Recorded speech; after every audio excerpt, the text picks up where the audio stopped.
Are you ready? Can Crushers. It don't really get no better than this the podcast that you're looking for if you're really heavy into wrestling. Hosted by the Mark. Energy that's so amazing. Gotta keep it entertaining. Rep the Can Crusher Nation. Yeah, you know what's going down in the ring. Lights out when you hit a ding ding. Knock 'em out like boom bada bing. Hold it down, you can crown me the king. Got a shout out to the Miz and Duke the Dumpster. We choke slamming everybody. Power driving, hit 'em with a face buster. Yeah, this the show you need and it ain't no need for waiting. Mark, hold it down for the Can Crusher Nation. All about wrestling and keep it entertaining. Can Crushers Wrestling Podcast. Time to break 'em, let's go. Yeah, Can Crushers. Yeah, Can Crushers. Let's go. This is your queen of chaos, Erin Harris, and I just wrapped my phenomenal, wonderful, bow-worthy episode on the Can Crushers podcast. And if you aren't lame and you decide to stick around and support my friends over here at Can Crushers podcast, make sure you go to their YouTube page, hit like, hit follow, and subscribe for all the future Can Crushers podcasts. Welcome to another Can Crushers Wrestling podcast. I was going to throw in Ask Can Crushers because it is Ask Can Crushers. We get so excited for these ones because we do no work during the week. No, absolutely not. I mean, I've watched some wrestling. Obviously, we watch wrestling, but at the same token, we're like, it's Ask Can Crushers, baby. This is all about your questions this week. I love Every single minute, besides our brief intro. Yeah, pay. brief. But besides that, we'll keep it under 90 minutes. That's Sir Michael Jenks. I'm Mark the Mark. Again, welcome back to Can Crushers Wrestling Podcast. This has been a month delayed, so everybody who sent in questions prior and then resent them in, this, that, or the other, thank you. Just a little bit. We got about 15 in the hopper is what I think I copied and pasted in the notes and everything. So I'm super excited about that. Jenks, knowing that was Ask Can Crushers, and we'll get into our week. Yeah. I went and bought myself a little treat. Oh. You know, when I got a glass like this out, there's something good in this. Oh yeah, it's a good treat. Is it the only Maker's Mark? That's what I was going for. Okay. I was going for Maker's Mark. But as I rounded the corner, this bottle caught my eye. So I'm like, okay, I don't need Maker's Mark this time. Let me just look at other things.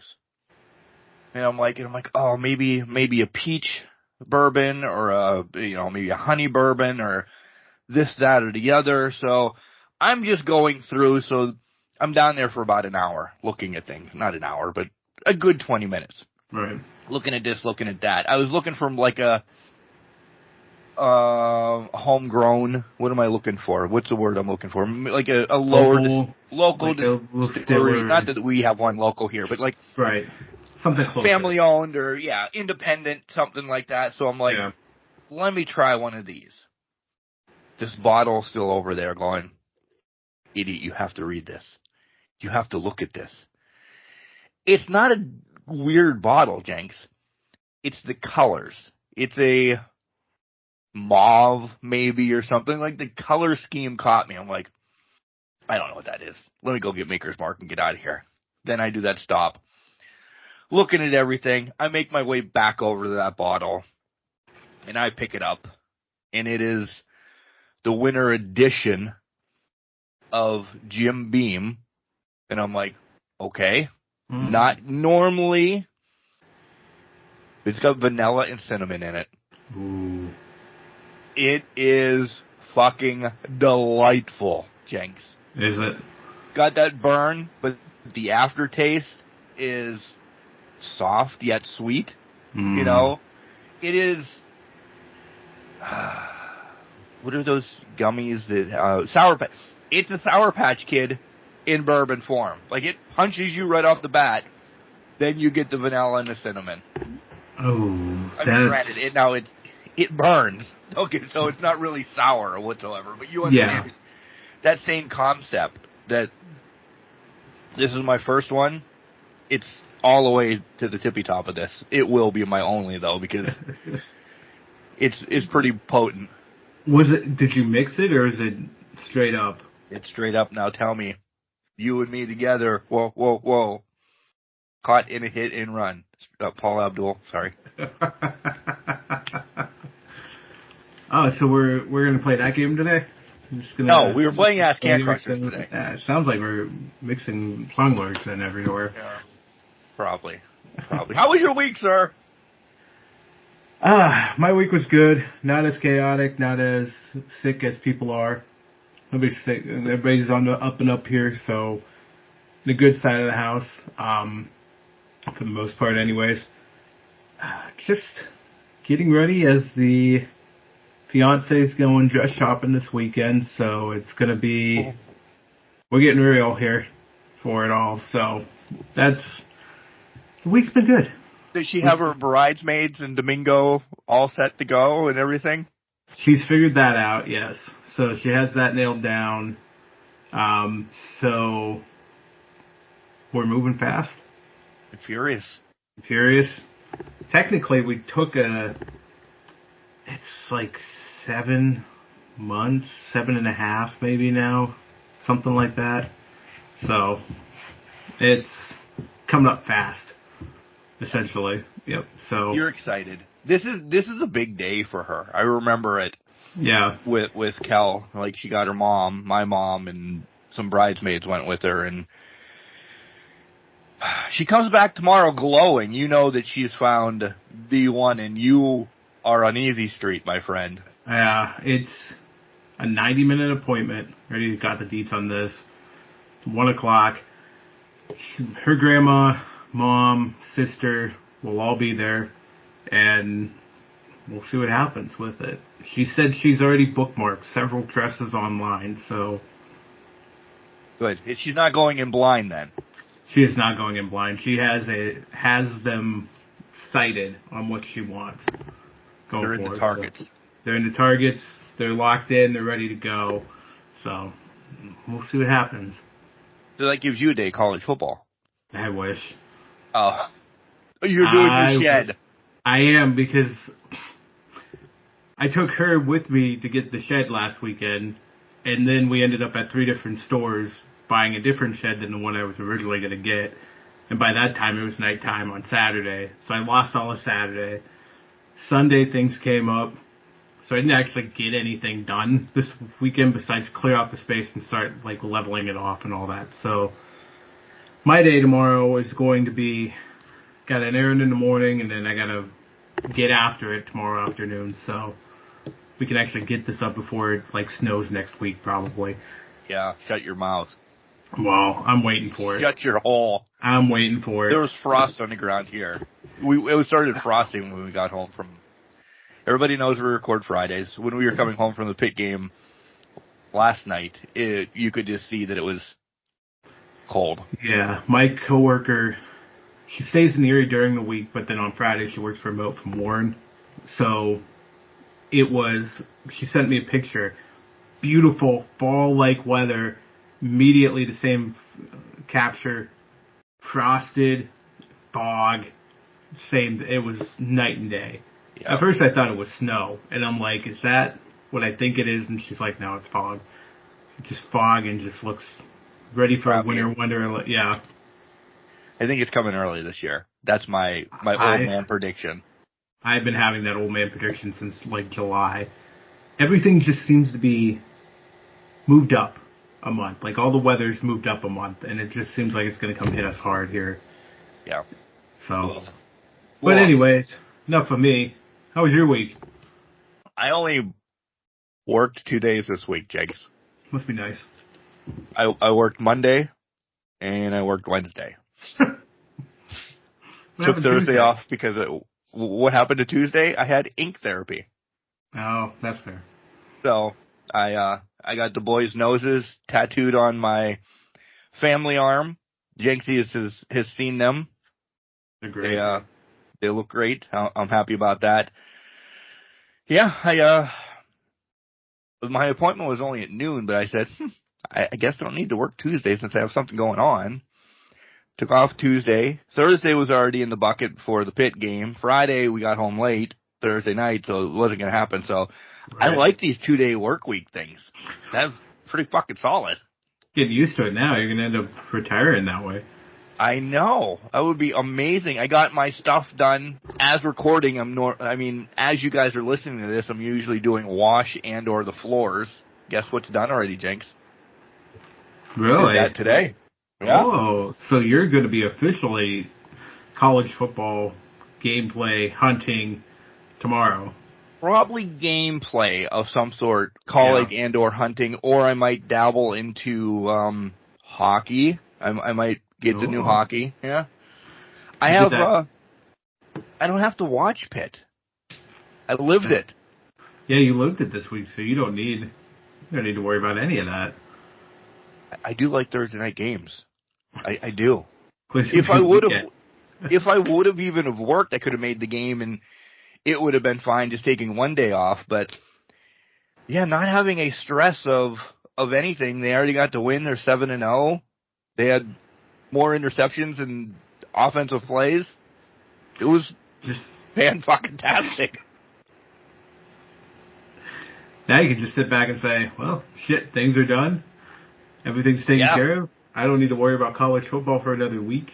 I could go trick-or-treating tomorrow because it's down here if I wanted to. Wouldn't that be a sight, by the way? That would be something else. Are you handing out candy or no? I'm going to a party, for sure. Okay. So my house will not have candy, but I could bring a bag of candy up to the place that is also having, like, adult beverages and food, and kids will be in and around. So I think I'll be the nice guy and bring a bag of candy up at least, right? Right. Yeah. That makes sense. Heathen. Well, you can't be. Don't be a heathen. Right. Gotta be a nice guy. Did you, we're gonna keep going back to this. Did you watch the Pitt game, my fine friend? I did watch some of the Pitt game because sometimes you can only watch a car accident for so long before it becomes too much. I took Ethan down. First, he's the first one to get picked. He's the first one that picks tickets each year, and he's like, he wants to go to that game. And I'm like, okay. So on the way down, I'm like, dude, I don't know. You saw Boston College last year. That's not a good team. Pitt put a pretty nice stomping on them. I said, it's only a 6-point spread. Syracuse is pretty good. Their quarterback he's from Ohio State. He was a Heisman hopeful even as a freshman, yada, yada, yada.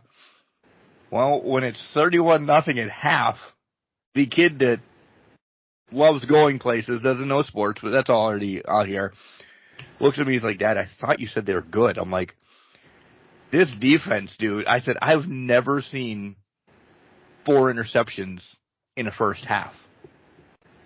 He's like, well, must be because I'm here. I'm like, yeah, it sure is. They're playing because Coach Ethan's here. And he's got to go back every week now. Pick up another interception. Yeah, I know. Pick up another interception in the second half. At one point, Jenks, I know you watched it, but in case our listeners didn't, they had more points than the offense had plays.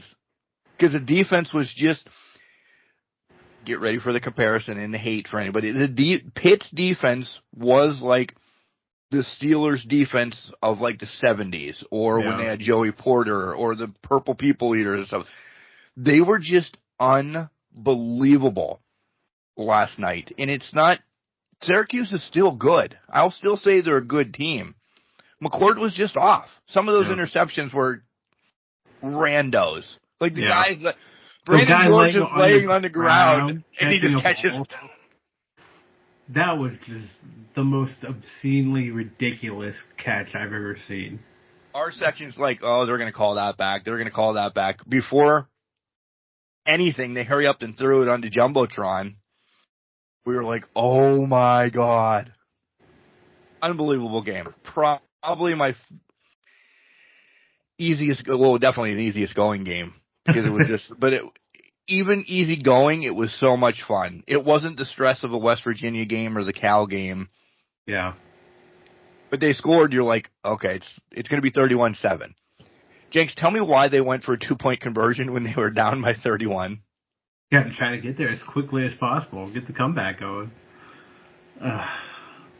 So, yeah, All was good this week here in the old den. The zoo, I guess you want to call it. Because it's not a Shark Tank. Yeah, its proper name is the zoo. It is the Shark Tank. Yeah. I do want to go out to the listeners that don't watch college football, and if you're still listening to us, we're 8 months into this now. But when we talk about more plays, more points than plays and all of that, a normal amount of plays in a college football game is upwards 60, 70, 80 plays a game for an offense. When you're talking 31 points to like 30 plays, that is a ridiculously low number for it wasn't even Jenks. It wasn't even that. It was 31 points to like 10 plays. Yeah, I know. It was, but just for the comparison's sake, you're talking that minimal number of plays. It's not even a quarter. That's maybe a drive to 2 drives tops usually. Yeah. And that's when an offense is good. So just imagine that kind of comparison there. It's just a bad day in the zoo. Stifling defense. A shit ton of luck because that catch, that one Two catch, of the catches were shit tons. And they both were pick sixes then. Exactly. So, but man. Yeah.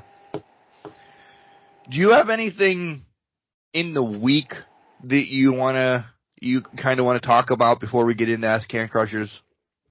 I think we have to address.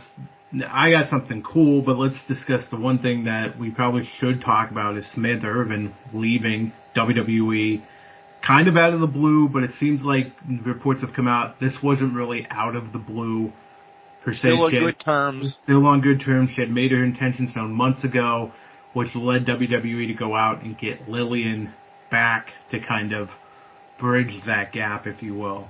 Ricochet has said, don't expect her in AEW. She's got other passions. She's very big into music. Music is her biggest passion right now, and that's what she's pursuing. So, as crappy as it is as fans, because I think all of us have really grown to enjoy her, same token, we want to see her succeed, right? So, kudos to her and good luck to her on her endeavors in that. She'll always have a home in WWE. Yeah. I am going to miss the Chelsea Green the most. Well, the Chelsea Green, and then you think about her announcing and just how emotional she got at Mania, calling Cody Rhodes' title win and all of that stuff. She's a fan, like all of us. How long do you think Lillian's going to be here? Listen, no disrespect. I like Lillian, but some think that she's one of the best. Mm-hmm. I really never got on that bandwagon. I thought she's good. I didn't think she was what? I thought Samantha was better.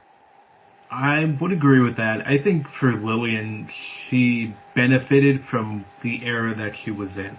So that after Attitude Era into the 2005, the Ruthless Aggression era, and that really helped solidify her because she was part of some very pivotal moments out there.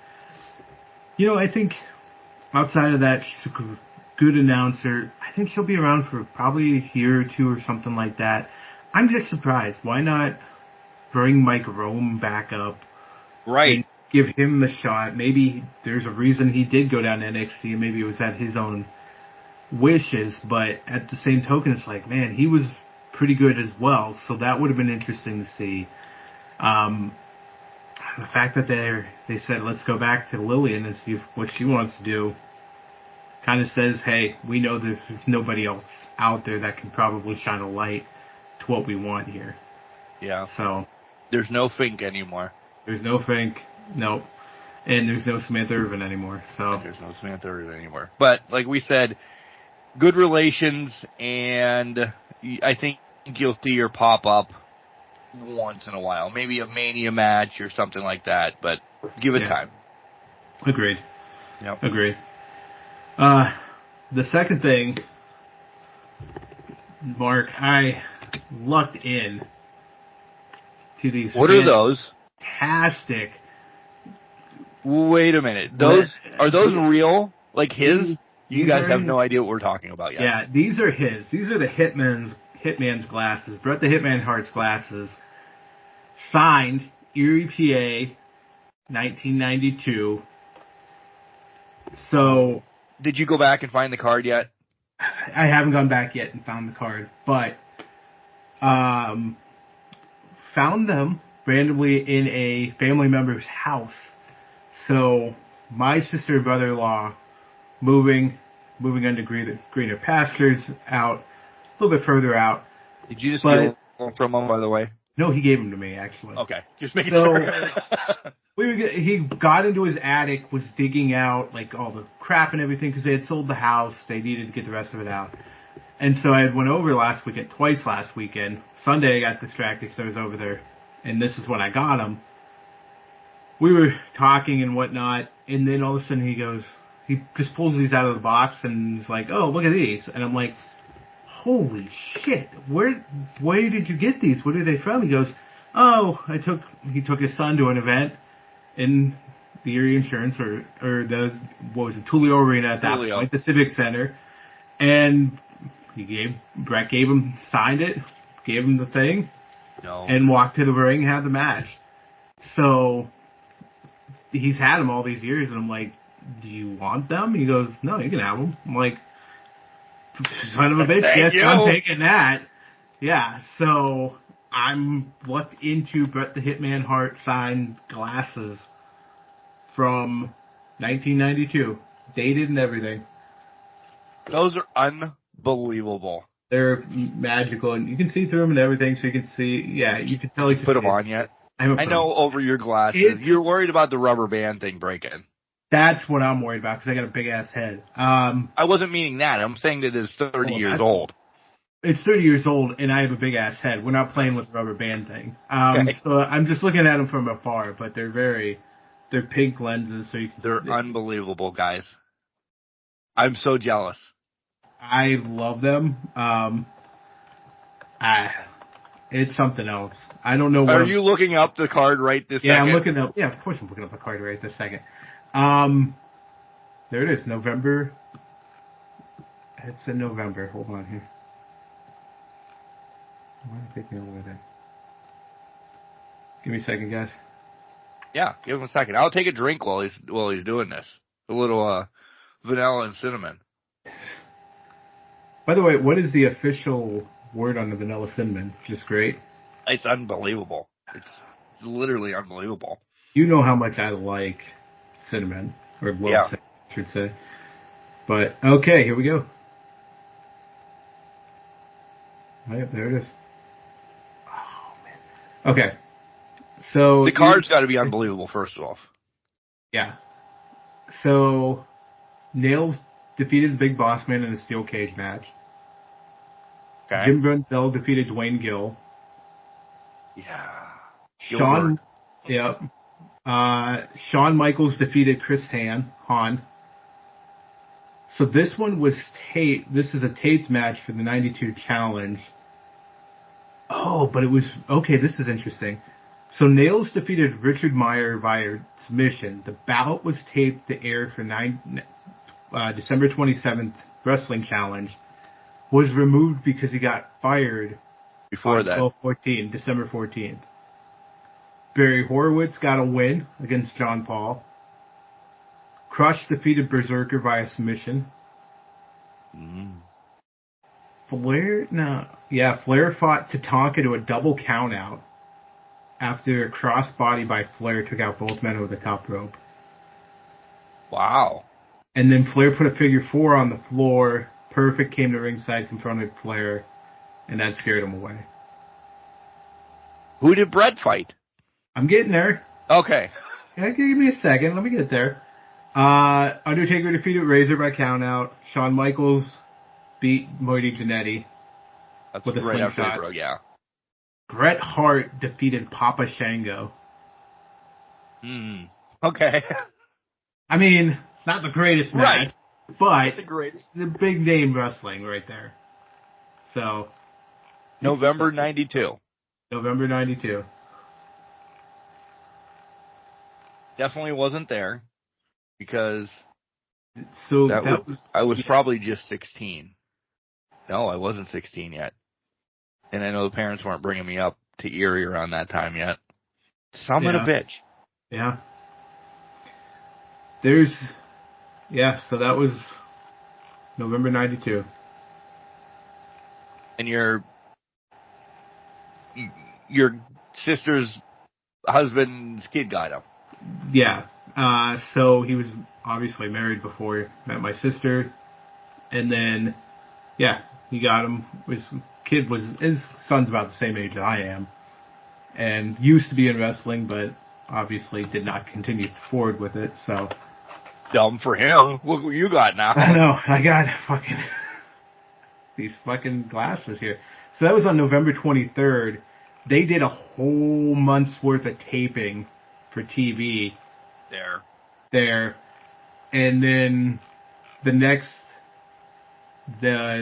night that they were live, Richmond, Ohio for Survivor Series. I was going to say it had to have been around Survivor Series. It was it was the show before Survivor Series. They taped everything for the month ahead.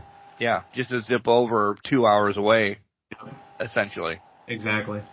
Sweet, Jenks, sweet. Great find. That's amazing. There's a lot of people going to be jealous. There's a lot of 47-year-olds. One in this room is like, man, I wish Bret Hart would have put sunglasses on me. But he never picked kids with glasses already. Yeah, that's fair. Also, I mean, technically I just locked into these, so I'm still jealous I didn't get them. You got them now. You're the end all. They're in my hands. And you get to pass them on and make whatever story you want. Exactly, because I technically would have been 4 about that time. They're going to be in a glass case probably. There's going to be a whole lot of aura and suspense and stories built around this. You need to buy a Papa Shango figure now and put it in that case with it, though. I'd have to do Bret Hart. I have Bret Hart, so yeah, you're right. Get a Shango, put them both in the case, and then print off a label that says November 23rd, 92. You were there. Make a ticket up. Yeah. Oh, yeah, make a ticket up. I'd probably find a ticket online and just print it off. Sure you can. I'm sure you can. Anything else? I got nothing. How about you? I want to pay the bills. I want to get to Ask Can Crushers. Let's pay the bills and then get to Ask Can Crushers. We're having a wrestling match in the other room, but Collar and Elbow, hats, hoodies, tees, all the cool things that Al Snow and the Hooligans have over at Collar and Elbow. Go and buy it all up. Jenks, we have a promo code that saves you something, right? Yeah, it's 10% off if you put in Can Crushers. Oh my God. I almost said Ask Can Crushers in the middle of saying Can Crushers. We're excited for it. By the way, I'm shaking my head at what's going on in the other room. I don't know if you can hear it, but they're just... I can hear rustling, but nothing big. But Can Crushers, 10% off. Put the code in, save yourself on Collar and Elbow. You can also click on the affiliate code down in the show notes for us and for the WWE shop and get some cool selection of merch, anything of that nature. No discounts, maybe. You have to see when you click on the link. Don't forget, I live off of W in the mornings. I taken 2 scoops of it every morning, throw it in my shaker, shake the holy hell out of it, and no crash, no carbonation, no calories, gets me through the whole day. Beach and Peach is my favorite. I will always wave that flag. They do have a ton of different flavors out there as well. So go over to W and check that out. Can Crushers is the promo for that as well. So that'll also save you 10%, even off of the sample pack. Which is what I think a lot of people like. Gotta try it before you buy it and go in big. Make sure you do that. We do have merch on CrowdMade. There's tanks, hoodies, tees, whatever you would like out there. Go ahead and support us, buy our merch, show it off, and make people jealous of you because you have our merchandise. I would suggest the forest green one. Just saying. I like the forest green one the best for hoodies. Right? There's a cardinal red. There's a salmon. I'm going blue. Salmon. There's blue. There's salmonella. Yeah. Speaking of which, this is random. What? Did you see McDonald's is recalling all their quarter pounders? Yeah. E. coli. Really glad Kimberly took me there last weekend, so that was fun. Yeah, we went there tonight, essentially prior to recording, and he was like, "Can I get a quarter pounder?" And I hadn't told him about it. I'm like, no, you can't get a quarter. He's like, you know that's what I'm like, you can't get a quarter pounder. They're recalling them all.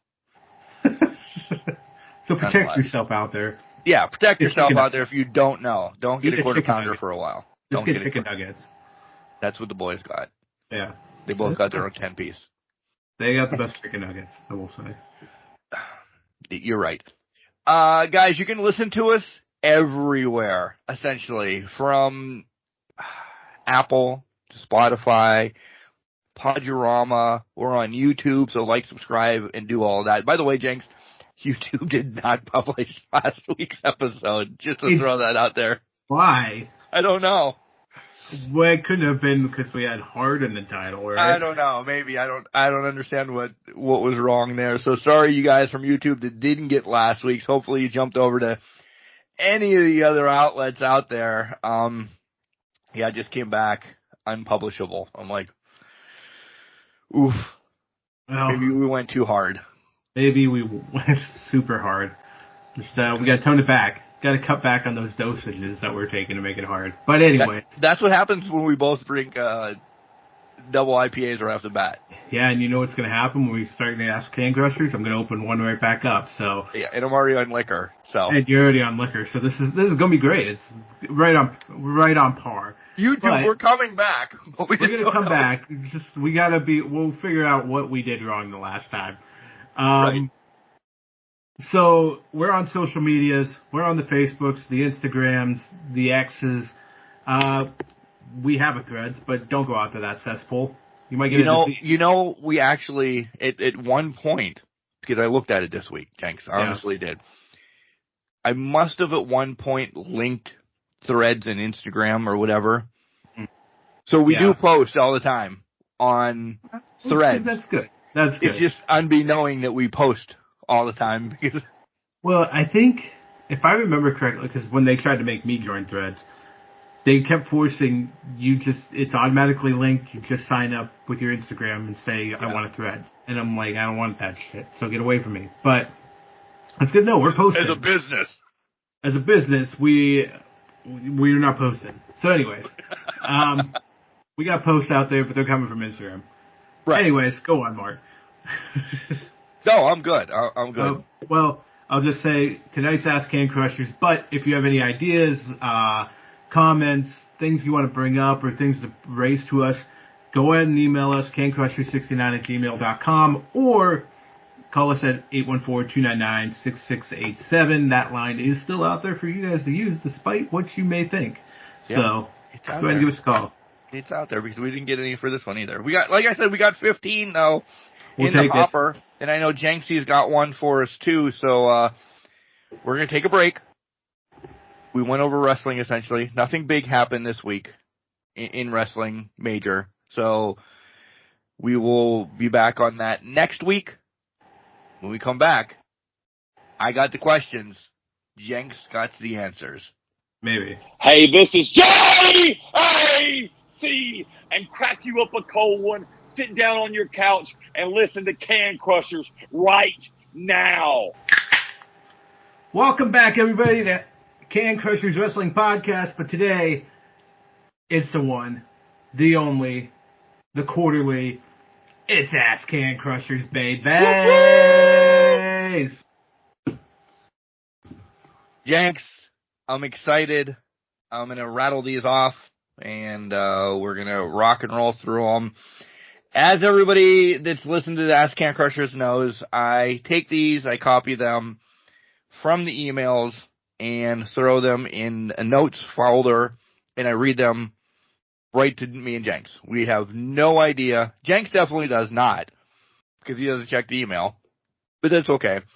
I don't read them at all. I see where the paragraph starts, paragraph ends, copy them, throw them, so we're going to answer them live on air, essentially, and, yeah, some people make fun of us, and I get caught on air. Right? Hey, you're entirely accurate. Some people do make fun of us. Some people could just give us novel questions for us to talk about and beat down for 3 hours. So. Yeah. Alright, so I'm scrolling and I found this one. This one is from our friends at Wrestlers and Nerds podcast, by the way. And as I'm looking at it, they have two. So they'll get one right now, and then we'll circle back around to their other one. This one's easy. We've kind of had this one many a times, but for people that just joined us recently, just found us, or we didn't answer it in maybe a year or so, what are our top 3 matches in our opinion and why? And they change all the time. I would imagine all the time. Okay. And they don't have to be your number one, like what... Yeah, I would go... I will say this. I will go Brett and Stone Cold at WrestleMania 13, because that's the mission match. I know it's on a lot of people's lists, but it was the most beautiful thing. Beautifully done from start to finish. The double turn, great. But the way they executed it was two professionals in the ring that just knocked things out of the park. I will always go back to Sasha and Bayley in Brooklyn.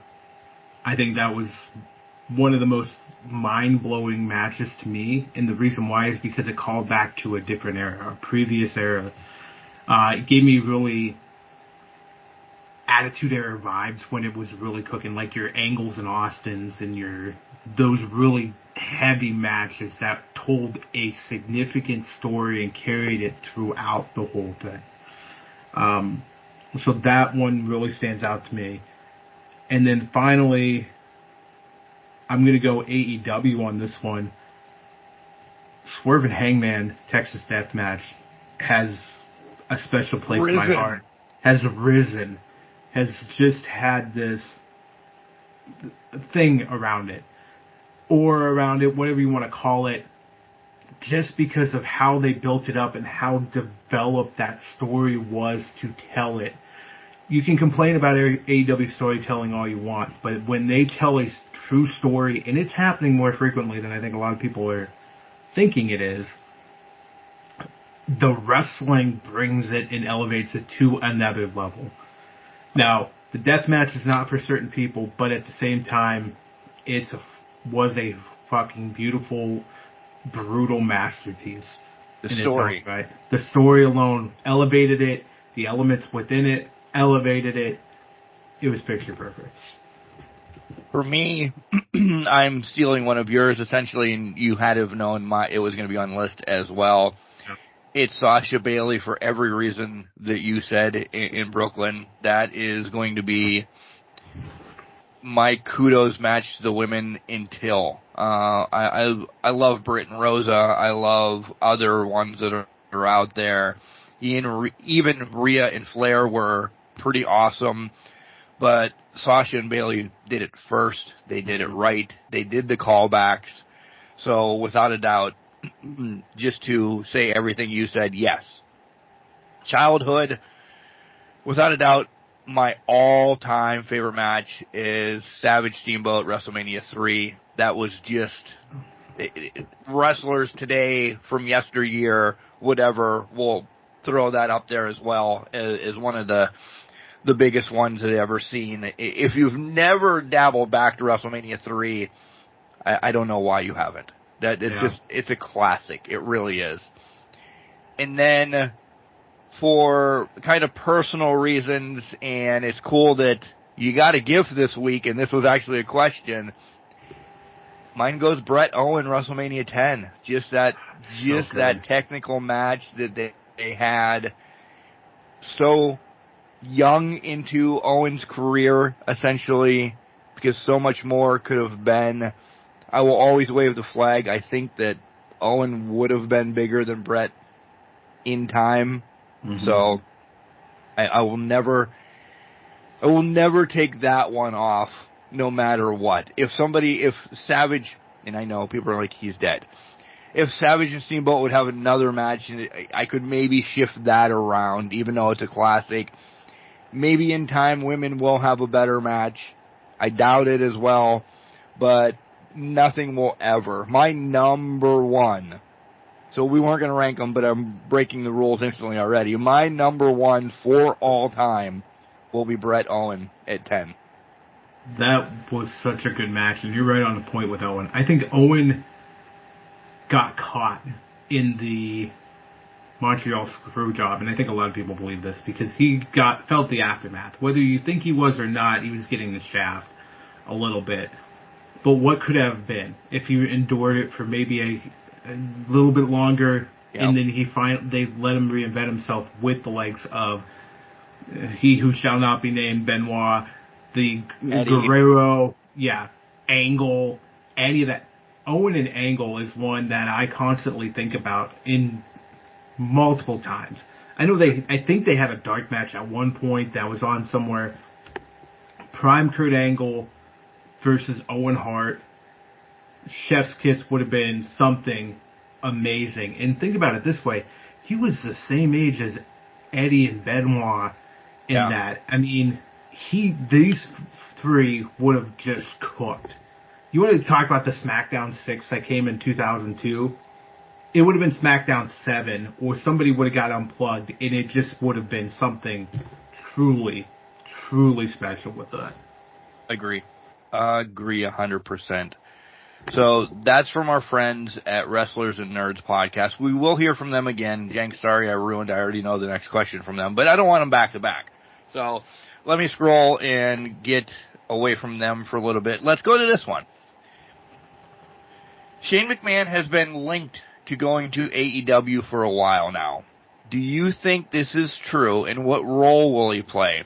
I could see him linked with the BCC as their leader. You know, they are the new NWO, so he could be a Bischoff. Kyle, I don't know about that. Kyle, I don't like any part of that. Jenks is livid over that. I do not like any of that. I don't like Shane McMahon touching AEW to begin with, but let's play this. The conversations have happened. You would get valuable insight from a Shane McMahon if he showed up in your organization, right? But I think for him, it's more of an on-air talent, but it is not BCC related. I think he's pulling... He's elite, if anything, isn't he? That's what I'm thinking. He's pulling strings for the elite. Like, they know Tony Khan has the money, has this, has that. I think he's more in the elite as their backup money. He's their billionaire funding them, if anything. Yeah. That may come in handy when one of their members decides to over the BCC too, but we'll get there when we get there. I just don't think he fits in with that whole group, especially with Mox there. Yeah. I was waiting for that. That's where, first and foremost, Kyle. Thank you for, first of all, sending a question in. We love you. Continue to listen. Blackpool Combat Club is nowhere near the NWO either. Oh, I don't know what you're watching, Kyle. We're mocking you a little bit. We love you again. Thank you. I don't think they're trying to. Bailey's just furious at this point. I don't think they're trying to make them like an NWO or whatever. They've been there. They're just sick of the shit being looked over. Not that they're looked over, here and there. I just wonder where. I would like a follow-up. This is Kyle. So I would like you to reach back out to us next week so we can berate you even more. Why do you think there's a new... It's hitting, by the way. Why do you think... No, I couldn't tell. Why do you think Blackpool is the new NWO? I want to know that. Because if we're going to start pulling people, if Virgil's coming back, God rest his soul, don't make the BBC or the BCC. BCC, who are you? Yeah. I just don't see, they're not taking over, like, it's a storyline of, hey, we're bringing it back to the way it was, or whatever they're going with. To me, that's not taking it over like the NWO. The NWO had visible outsiders coming in that nobody knew before ahead of time that took over. So for me, it's more, the BCC is just like, we're cutting through people to reinstate the order that we think it should be. Which is fair. Because that's been a very wrestling-heavy, strong-hitting group since its creation with Regal back in 2022. And they don't want money. With Shane's character, when he comes on, is going to be... and I do think, Jenks, as much as you're like, oh, I hope he doesn't come, I really do think at some point he will. Yeah. He is going to be about money. Like... I worry more about Shane having a wrestling match with Tony Khan down the line. And that's, like, Shane can have a match, or a stunt, or whatever he does. I don't know if Tony is going to be able to pull something off, but I wouldn't be surprised if Tony's like, I want to do it one time. I'm not much of a mark for myself. I mean, he would want to try to do it, but I also would be afraid of the stunt Shane would try to pull off, because he would kill himself at that point. I mean... He doesn't have the parental, let alone father figure, but boss figure that would check him.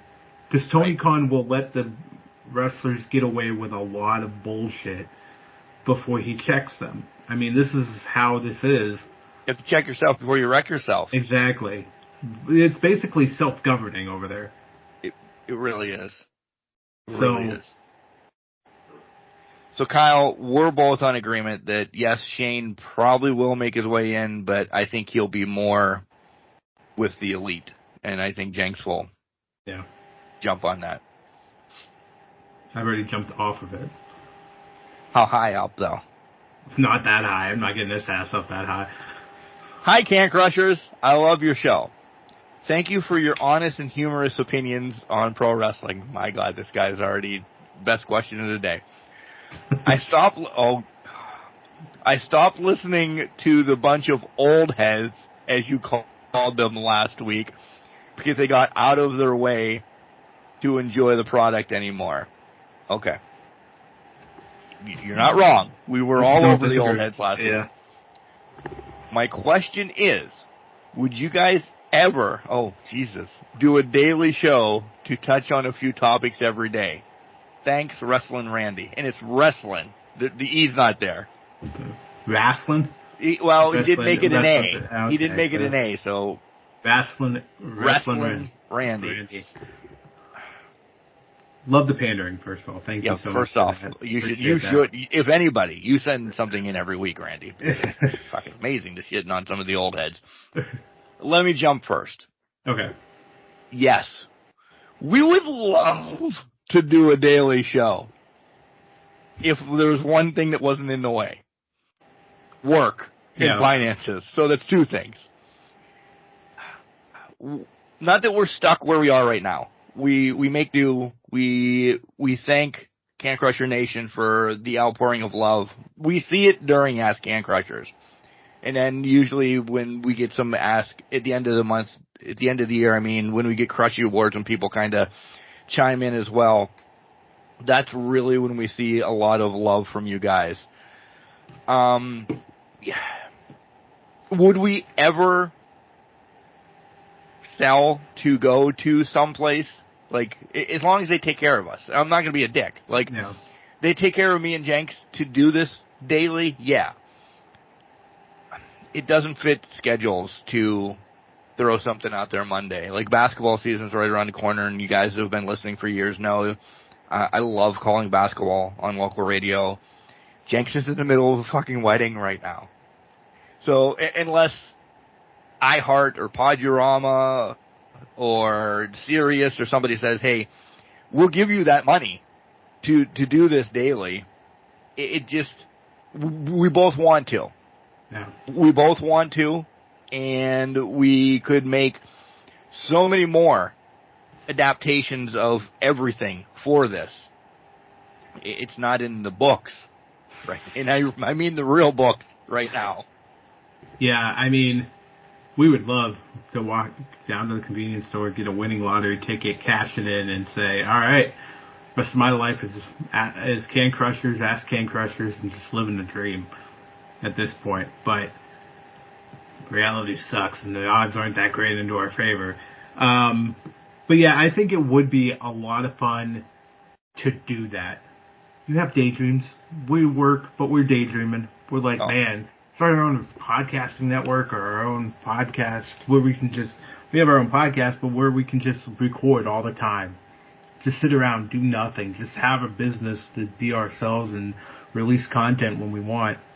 Because we would do more than just wrestling, honestly. Oh, I mean, we'd have a wrestling show, we'd have this show, we'd have wrestling, college football, we could do other stuff. We have opportunity there.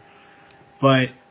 And I'm not being a giant jackass, we have outreach and people in our corners that could direct us places and get us there. Exactly.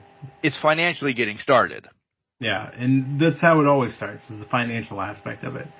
But we make do with what we have, and at least you got us for the one time a week that we come out and talk our bullshit and college football gameplay and whatever the fuck we're simulating it that week. Jenks, by the way. Randy, but Wrestling Randy, thank you for reaching out to us.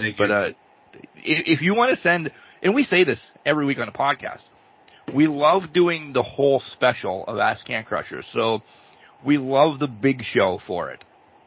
The big show, but we love quarterly doing just a show dedicated to Ask Can Crushers. You guys want to send a question in or so, and we get say 5 in a week or something, it can be a segment. Yeah. We can throw on the show and answer them. We're all for that. We do. But at one time during the quarter, we want to just be in your ear holes for 3 hours, essentially drunk, and randomly giving you guys your answers to these great questions. We want to talk our shit with the beer in our hand and having our fun. I mean, but we love the week-to-week stuff, too. We do, too. Yeah. Because let's talk real. I mean, the past year or so, there's been weeks that it's just been, oh, fuck, that didn't really go well.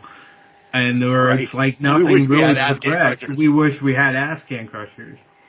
And, your questions come in for it. We have so many that we can do its own show for it, which is fantastic. But yeah, then some weeks are just well, fuck, it should be an Ask Can Crushers week this week because good God oh fucking mighty, it was not great. But those are the weeks that we talk about Biff from Charlotte. Yeah, Charlotte. Biff is 7-0 right now or something. Weren't they ranked last week or? I think, but they lost. I think they lost last week. But again, he's still wearing cutoffs and a visor. So he's the epitome of what everybody wants right now. He is. So, Randy, thanks once again. This next one. Hi, guys. Just a quick thought. Is the TBS title more important than the world title because Monet has it? Crystal. Disagree. Name value, I can see the argument. Before Danielson had it. Maybe. Now you have Mock. I think she's going women, Jenks, by the way. She's going women? Oh, okay, that makes sense. So not the men's, but I'll back TBS off. is the women's. I'm thinking Crystal means the link between Monet and May. May, okay. Name value, yes. Listen, Mariah May was on Can Crusher, so I don't know what anybody's fucking talking about here. I'll put the argument out there. Now that I'm redirected and I'm in the right space. Because if I'm talking the actual world title, that's not happening. But right, the women's title, May is an international star. And she has been. So Sasha. Well, I'm getting to that point. Okay. But Monet, sorry, I'll shut up and take a drink. You're good. Monet has had the biggest stage. This is a pit tumbler, too, by the way. You do realize I only see the blue side of it, not it. I know. I have a yellow one, too. Oh, well, that's good. Did you get it from, Costco or Sam's or something? Or actually, we got these Christmas last year, and I just remembered that I was going to bring my Detroit Tigers one out and drink out of it today, and I was moving shit around because earlier this week when I made lobster and to get ready, this is what happens at Ask Can Crushers. Lobster? I was making lobster raviolis, and I needed a strainer to do it out, to put the white sauce on it, yada, yada, yada. I'm like, oh my God, I forgot those were all the way in the back. Listen, I'm the only one that drinks out of them. Right. They just got shoved in the back after Christmas, and I'm like, oh, All right, well, I'll use this one this week since we're 7-0. Sorry. Back to Crystal's question. Back to Crystal's question. All right. Both are international superstars. Mariah has a bigger, or not Mariah, Monet has a bigger. No, she's bigger. She's been on Cast Crushers. I get it, but I gotta be unbiased here. Monet has a bigger following in the U.S. right now. I mean, Mariah just starting out. She had the Japan success, the international success. I will say when Tony had the title and she was off and running, Tony elevated that title way above where Monet could have it now. It's name brand. It's the naming, it's the marketing with the name that comes with it. I wouldn't say it's higher on the totem pole. I don't think it's more relevant. I don't think anything. I just think it's Monet needed a title because she wasn't involved in the women's title picture right off the bat. To piggyback that, I don't know how you're going to get her involved. I know because she's TBS champion right now, she could become instantly involved, yada, yada, yada, wrestling storylines. I think after 3 years she's gone, 1, because she's already said it, 2, I don't think she'd translate with AEW fans. We wanted this for a year prior to her coming. We're like, oh my God, this is going to be awesome. I love Sasha Banks. Mm-hmm. I don't know if I love Mercedes Moné. It's still a lot of the WWE cloaking with her. Which is fine. They teach you how to be on that big stage for their style, right? And that's been a lot of the struggle with some of the individuals coming from WWE to AEW. They can't shed that skin because they may have been birthed in that arena. She's a horsewoman. She is a 4-horsewoman, yeah. She's bred for that. It's the Tony Storms that come out of there that are undervalued, that have a point to prove. The Swerve Stricklands that come out of there that have a point to prove. The Athenas that come out of there that are left to the wayside and said, you're not good enough. Let's elevate. They're the ones with chips on their shoulders to elevate themselves. I do think Mercedes has her place, and Tony Khan will try the experiment for the world title on her. But to your point, AEW is only a 3-year stop until she gets back to the company that she is from. My thoughts when Mercedes gets near that heavyweight title run is we'll have a new champion by now.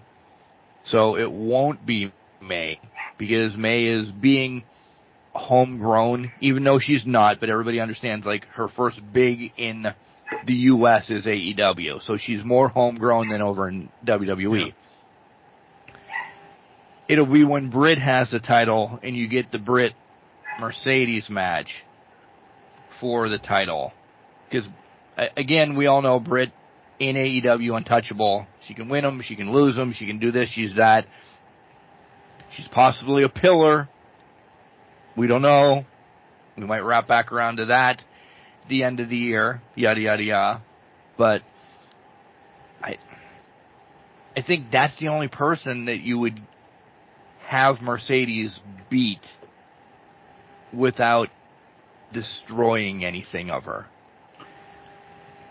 I will disagree because I think there's one other person that's made herself... Tony. Yeah, exactly. Okay, well, I'll give you Tony, yeah. But because we don't know when she's back. I agree. We do know when she's back, but... Okay, babe.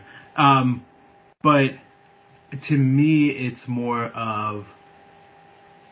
They have to wrap the Mariah storyline, and Tony has to get the comeuppance there. So I think that happens, and it's a quick follower for Mercedes to take the title off of Tony. I will give you Britt, though. I think takes it off of Mercedes. Britt's the one that beats Mercedes. Okay. But that's what I think that's all in 2025. Yeah, we're 8 months away. Whatever it is. Whatever it ends up being. I was going to say a year, but yeah, roughly. Crystal, that's a great question, though. I do like that.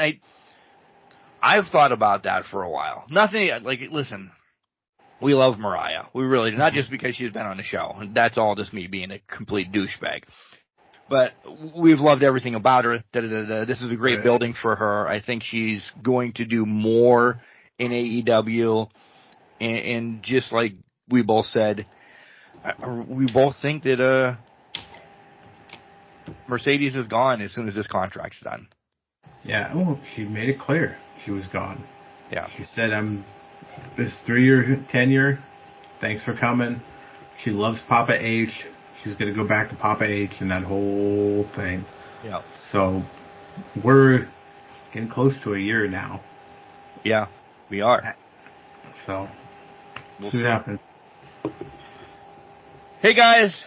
Glad all is fine in your lives. Oh, thank you. Thank you. Thank you.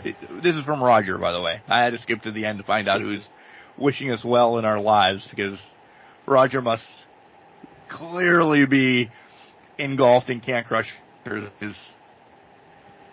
Whatever. We did the train wreck of September, folks, just to go back to that. My question is, we all have had new Horseman groups, new DX groups, new NWO groups. I'm an 80s kid, and I love the Heenan family. Nobody's ever done that. Please make a new Heenan family with current stars. Let's fucking go, Roger. Thanks again. We'll always support the little guys with great dedication like you two. Oh, son of a bitch. You. So nice. So nice. This shit gets me all the time. Good job, Roger. So an 80s Heenan group. All right, so Jenks is not there, but he knows them.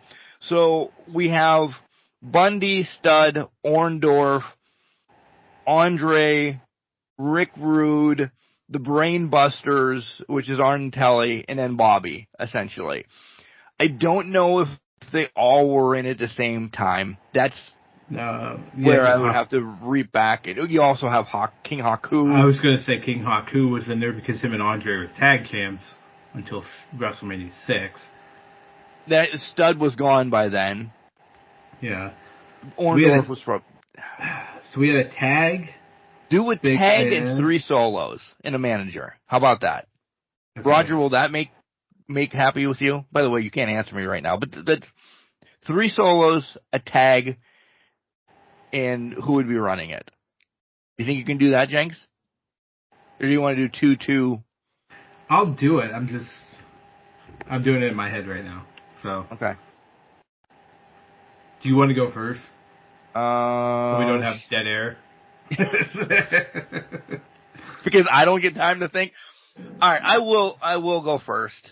And you have to remember, the Heenan family played I might be giving Jenks more time to think, and then he can go first. But the Heenan family played roles, essentially, back then. Not always top of the card.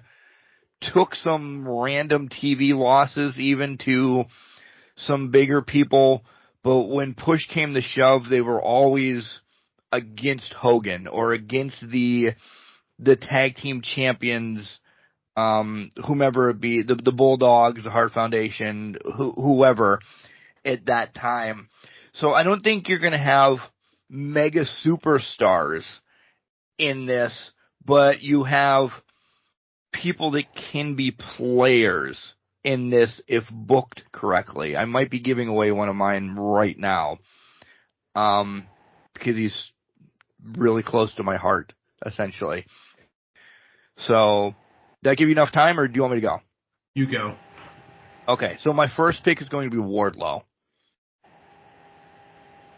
In it. I wonder why. Because he could be he could be the John Studd. You know, he could be the big guy. Yeah. I'm not booking an Andre in mine. I'm going to go prior to Andre. So I'm going to have John Studd, 2 other singles, and a tag team. And we're going current, right? Yeah. Current. Yeah. That's what I think Roger meant. But I think too. That's why I'm saying. Yeah. So I'm going to pick Wardlow as my stud. I will pick for Paul Orndorff, and we're probably going to get fucking castrated if the English professor listens to this, because he is the Heenan family true and true, and I know some of these people probably weren't at the same time, but I don't care. For my Orndorff, LA Knight. Okay. I'm turning him. I'm turning him. He's got a great physique. He can do some of the mic work. I know Orndorff wasn't great on the mic, but when he did, he did. I need a movable object, though. That's the one that I'm wondering. Because I'm going, my Heenan family is I'm going Stud, Bundy, Orndorff, and then the tag team. So my Stud's gone, my Orndorff is gone. I need a thicker human being, essentially. Bronson Reed. Bronson Reed is my Bundy. Okay. And I'm happy about that because I just rolled with that. And Jenks is going to hate this one. I'm turning FTR bad. And I'm throwing FTR because essentially they have been delegated, is what I'm thinking, to mid-level, even in AEW. In my Heenan, truth be told, I would pick Heyman, but since Heyman isn't there right now, I'll pull Heyman off of the list. I'll go Callis. So, all right. I really hate that. I really hate Callis. No, that's fair. That's a good list.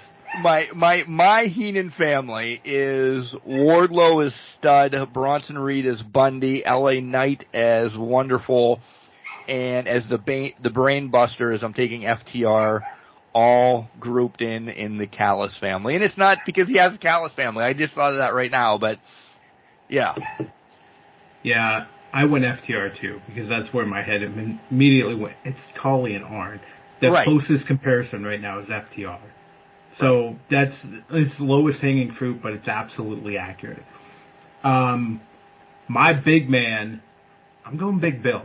He has proven to be a big star. And he can be immovable, he can be whatever, but to me, he is a lot better than AEW's booking him, and he has really proved himself since being big ass, big Cass in WWE to where he's at now. Big Bill, I think, gets that one. You talked about immovable objects, and I was thinking about it, and I'm like, who is it? Is it Bronson? I'm going to go with somebody that lost some weight and just came in. I'm going with a Samoan werewolf. I'm going to go Jacob Fatu in this role because I think it's a perfect role for him. He's just, you can't move him. He also takes over that Haku, that King Haku space where he's got the hardest head in the goddamn business. He's Samoan. I like this. It's perfect. I went size, you went the other way, yeah. Yeah. Solo-wise, or not solo-wise, I'm not going solo. I liked your thought about LA Knight. The physique, he will get the crowd going. He will get the crowd going. He can talk. He can do whatever. I have him more in a Rick Rude, really amping up the crowd kind of aspect from it. You had Orndorff from the body physique. I have the Rick Rude. I'm going to steal your woman and be your top dog. I'm going to add one more to the list, though. Oh, look at you, fucker! All of a sudden, I'm defending you, saying that you weren't alive. But okay. No, that's fair. Because I can't shake it. I think the perfect Heenan family would have that top guy to it, and that top guy is MJF. Yeah. He plays into the Rude. He's got the physique of Orndorff. He's got the moxie. LA Knight's there for the talking piece, but man, MJF is just something else all entirety. I bantered with him, but I put him too high on the docket, thinking, but if you're adding one, we're both adding him then. Yeah, because to me, I get where your head was at, but I'm improving the Heenan family if I can improve it. So I think MJF elevates it. Manager-wise, you didn't go for him, I will. Heyman is your perfect manager for the Heenan family. But without a doubt, he is. Yeah. He really is. He really, I mean, there's just no... Callis, I will give you that. Callis I hate, but because he's a character I hate on screen. And that makes him perfect in that regard. Because I hated Heyman back in the day when he was Brock, Kurt, Big Show, rolling through the people he was managing. Everybody. At the end of the day, he was Paul Heyman, and now you've grown to respect him. Same thing for Callis. Although I do think Callis is a disgusting human being in real life, but it just carries over. So... No, the real answer to the manager of this is definitely, if there's one answer that's concrete on who would be the Bobby Heenan, it would be Heyman. But we talked about it last week, and I wondered, you said you don't know if he's coming back, and I kind of jumped on that as well. Is he coming back? And so I said he's not there, yada, yada. I love the Callis pick, because I think the closest to what Heenan was, Don Callis is playing that right now perfectly to a T. Yeah. So I don't think you can argue. It's not a bad one. No. So that was from Roger. Roger, thank you for taking us back. That was great. I love that. I'm gonna read this one, and then you can do yours. Okay. Just because I'm stupid like this. This one's from Michael. Okay, not Michael Jenks. This one's from Michael. Great name. You guys have, by the way, I never say your last names, but don't forget, we like to know where you're from. Because I like butchering towns that I don't know. Nobody has done that this time, by the way, and I'm kind of, as I has been scrolling through, nobody has told us where you're from, but son of a bitch. Nonetheless, this one's from Michael. Hi, guys. First of all, I hope that wasn't... Hi, guys. Yeah, I hope it wasn't that. Love the show. Love that you guys talk a little about life, your hobbies before wrestling talk. Oh, look at this guy. All of a sudden, number one Can Crusher fan. I love these pandering. Yeah. My question is, since you both like video... Oh, this fucker's right on the top of the shit. My question is, since you both like video games and wrestling, what is your favorite and first wrestling game you played growing up, Michael? Ooh, first wrestling game. There was an arcade game I remember wrestling. I can't remember. Was it just called WrestleMania? I can't remember. But I remember playing that. It was like Andre, Hogan, all of that. They were on there. It was from the early 90s. But if we're talking sit down, play, it would have been Monday Night Raw. I think there was a Monday Night Raw game I remember mid-90s. That's not my favorite, though. My favorite, and will continue to be my favorite till the end of fucking time, is No Mercy. I love that game. I broke that game on my system where it only occasionally worked because I played the shit out of it so long. Yeah. And if you listen to me talk about wrestling games anymore, it's get rid of the overall ratings and just let me play as whoever I want. Right. That's what it was. That's what it was there. That's what I want here. We'll never get that, but it's No Mercy. The first game was Monday Night Raw. Favorite game is No Mercy. I don't know. The arcade game that you're talking about was called just WrestleMania. It was where you could be a tag team with somebody, right? It was like my favorite tag team. I would pick Savage and Jake, and then you had to beat the whole thing to go against Demolition at the end, or you could play Royal Rumble. Well, yeah. I now have that on Yodroid, by the way. I play every once in a while, which I should bring up sometime, by the way. Or at least I have it on the handheld. I could just bring the handheld up. What the hell? Fuck that. Bring it to the wedding, just so I can sneak off into a wedding. I just need to show up for the cake cutting, and I'm kidding, Kimberly. Don't worry about it. I'm kidding everybody. I am not. I probably still will, just to be an asshole. I'll be like, hey, do it. The handheld's in the Jeep if you want to. As long as it's not on a college football day. Oh, God. Kimberly, we love you. Kimberly, if you've made it this far in our shenanigans, we love you. It will be in the Jeep, though, now just to be a complete asshole. I don't know. To answer the question, I forgot who it's from. It's from Michael, by the way. To answer this, I don't know if my first wrestling game was an arcade game at Sheets, and it was just tag team wrestling. You were a tag team of a masked guy and a normal guy against two brutes, and you just wrestled tag team matches over and over and over and over again. Lots of money was spent at Sheets playing that as a youngster. Or if my first wrestling game was the pro wrestling on NES with King Slender and Starman and those guys. Long story short, one of my friends got this game prior to me knowing it was coming out because I wasn't in the loop as much, but he was just as much of a wrestling fan.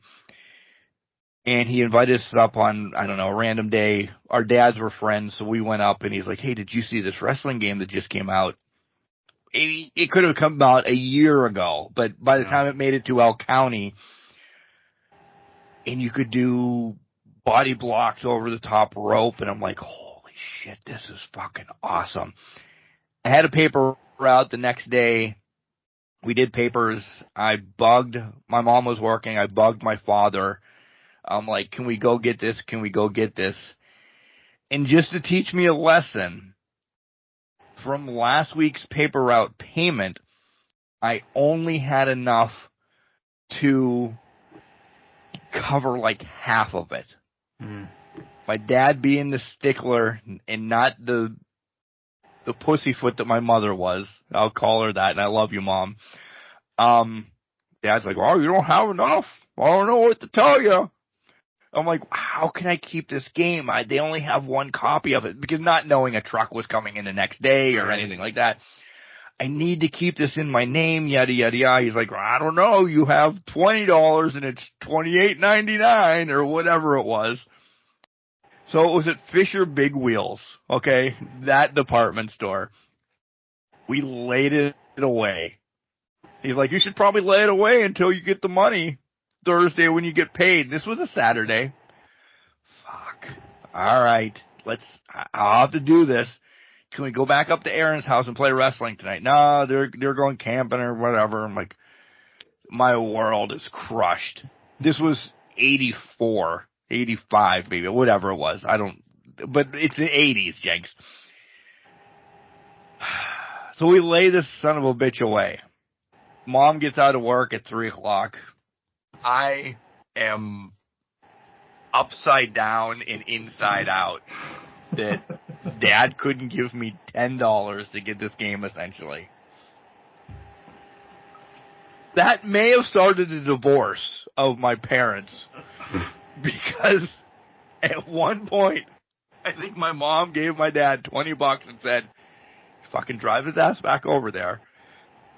This is what he'll be doing for the next month. We don't have to worry about him selling cocaine off of the fucking driveway or anything like this.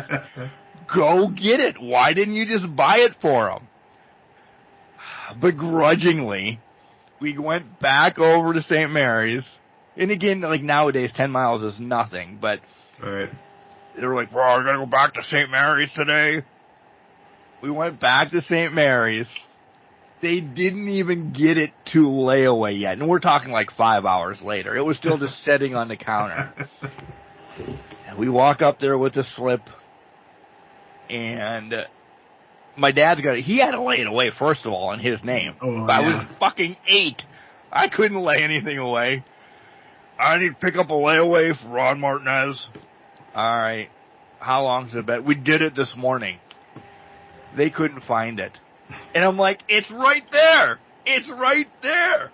They're like, are you sure? I'm like, that's what I laid away. Pro wrestling for the NES. I went home and I played it for a fucking month long. And my parents didn't see me. He was so pissed at me. He was so pissed at me. So, I mean, when you gotta have it, you gotta have it. Right. So I know In-Game House was pro wrestling for the NES, but first ever game, like I said, I don't know if it was that tag team wrestling or NES. That's way too much out of my thoughts. But favorite one, though, is long fucking answer for Michael. No, you're good. I'm ready to hear it. Favorite one? Man, I don't know. I really don't, because It's definitely not Fyter Fest or whatever the hell it's called. That's lost it real quick. I don't think it's any of the 2K games. Back when Fire Pro was kind of free and you kind of got everything, Fire Pro is pretty fucking legit. I loved Fire Pro. Yeah, especially with the genericness of it, but you knew who people were, was really good. But those SmackDown versus Raws and stuff, when people... I would have friends, and I've said this many times on the show before. We wouldn't play the game until we watched everybody's entrances. And then the storylines that were just so in-depth. Like, Here Comes the Pain and stuff like that. But I love any of them. NWO versus WCW, No Mercy, WrestleMania 2000. All of those Nintendo 64 ones were just so much more. Yeah. I'm going to be generic, Michael, I'm sorry. I'm going to pick any of the N64 games of the three that I said, because they're for me, they're interchangeable. Yeah, I think I don't disagree with that. I think if you look at Revenge, WCW NWO Revenge, that's in that you get menus, you pick, it's the same goddamn game, but it's WCW versus WWE's kind of version of it. Revenge was amazing. I love No Mercy, that always had a special place in my heart. SmackDown versus Raw, I thought about this while you were talking. 2007 had its hooks in me, like big time. You could design your locker room, you'd have the career mode, you'd have match types, and that roster was a fucking who's who of just damn good superstars. Yeah. So, I get it. I get just kind of the 2K N64. one. If you were waiting for me to say a 2K one, I can't. The 2K ones they're good in terms of, hey, they bring you the roster every year, but they're so over the top, I think, that it's just I haven't downloaded like, probably the last 2 DLCs, Jenks. I haven't had it on. I think I downloaded... I lose it quick. I downloaded the DLCs up until... I haven't done the Bray Wyatt one yet, but I think you pay for that one. It's not included in the season pass, from what I understand. I'm probably not getting it. Yeah. You got your question? Michael, by the way, thank you for taking us down memory lane. You want not my you, question? Michael. Okay. No, the Michael that actually sent one in. I appreciate it, Michael. Thank you so much. Yeah, but you want to do yours? You've had yours for a month or 3. We've mine for 3 months. Mine is something of a more broader topic of... It combines both worlds. We know the level of hate Dominic Mysterio gets, right? From the WWE Universe. He has made it his own. In terms of the AEW original pillars, where would you rank Dominic Mysterio against those pillars? So, for example, we're talking MJF, Jack Perry, Sammy, and why is the last one slipping my mind? Darby. Darby. If you were to take Dominic Mysterio versus those 4 pillars, where would you rank him at? Now versus now? Now versus now. Oof. Listen, I don't think anybody outshines MJF. So I think if we're going to make a major pillar list of like these 5, how about I turn this in, I'm taking your question and turn it into something else. Do it. MJF will be number 1 for me. Okay. Okay? As much as he's my man crush, and always will be, I think Sammy drops. Like, Sammy's probably rolling in at 5. Mm-hmm. So I have bookended it. Darby, who was the other one from AEW that we had? Jack. And Dom. Man, oh man. I'm going to get hate for this. I'm going to put Darby at 4. I'll put Dom at 3, and I'll put Jack at 2. So he's into this. Listen, there's 4 pillars. We don't have 5 pillars. So I'm taking Sammy out. Yeah. Essentially. So I would say Dom's there. Dom is there. Dom's my number 2, if I were to put it in the way you're thinking of it. Because I think MJF has the hate, the whatever. But I think Dom's right up there in terms of hate. And his talent in the ring is coming right up quickly with where his hate level is at. Oh, yeah. Jack, to me, is starting to surpass where Dom was at, because Jack has taken the scapegoat gimmick and just ran with it and has made it something wonderful. He has taken the whole Punk situation and turned it into the greatest success of his career. Money, straight up money. Darby, to me, is, I can take him or leave him right now. He's a daredevil. He's going to be their biggest guy to take the title probably off Mox at some point. Or maybe not, depending on what they do with OC. We'll get there when we get there. We'll get there when we get there. But because of even that point, Darby's a distant 4th right now. And Sammy has had too many issues. Yeah. That he is at the bottom of the poll. Yeah, they fed him the ROH tag titles. With Dustin. But that doesn't really mean anything. Yeah. It doesn't. Hey, great question by Sir Michael Jenks. Hey, thank you. No, I can come up with them once in a while. Yeah. All right, let's move along here from the Real Nation.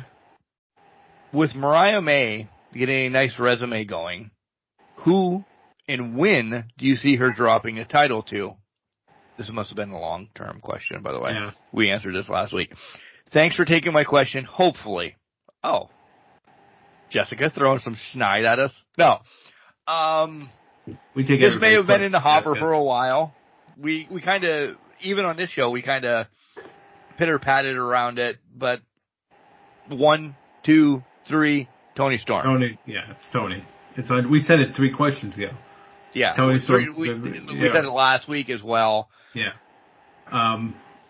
It's going to be, there needs to be a circle around and kind of finish off that storyline.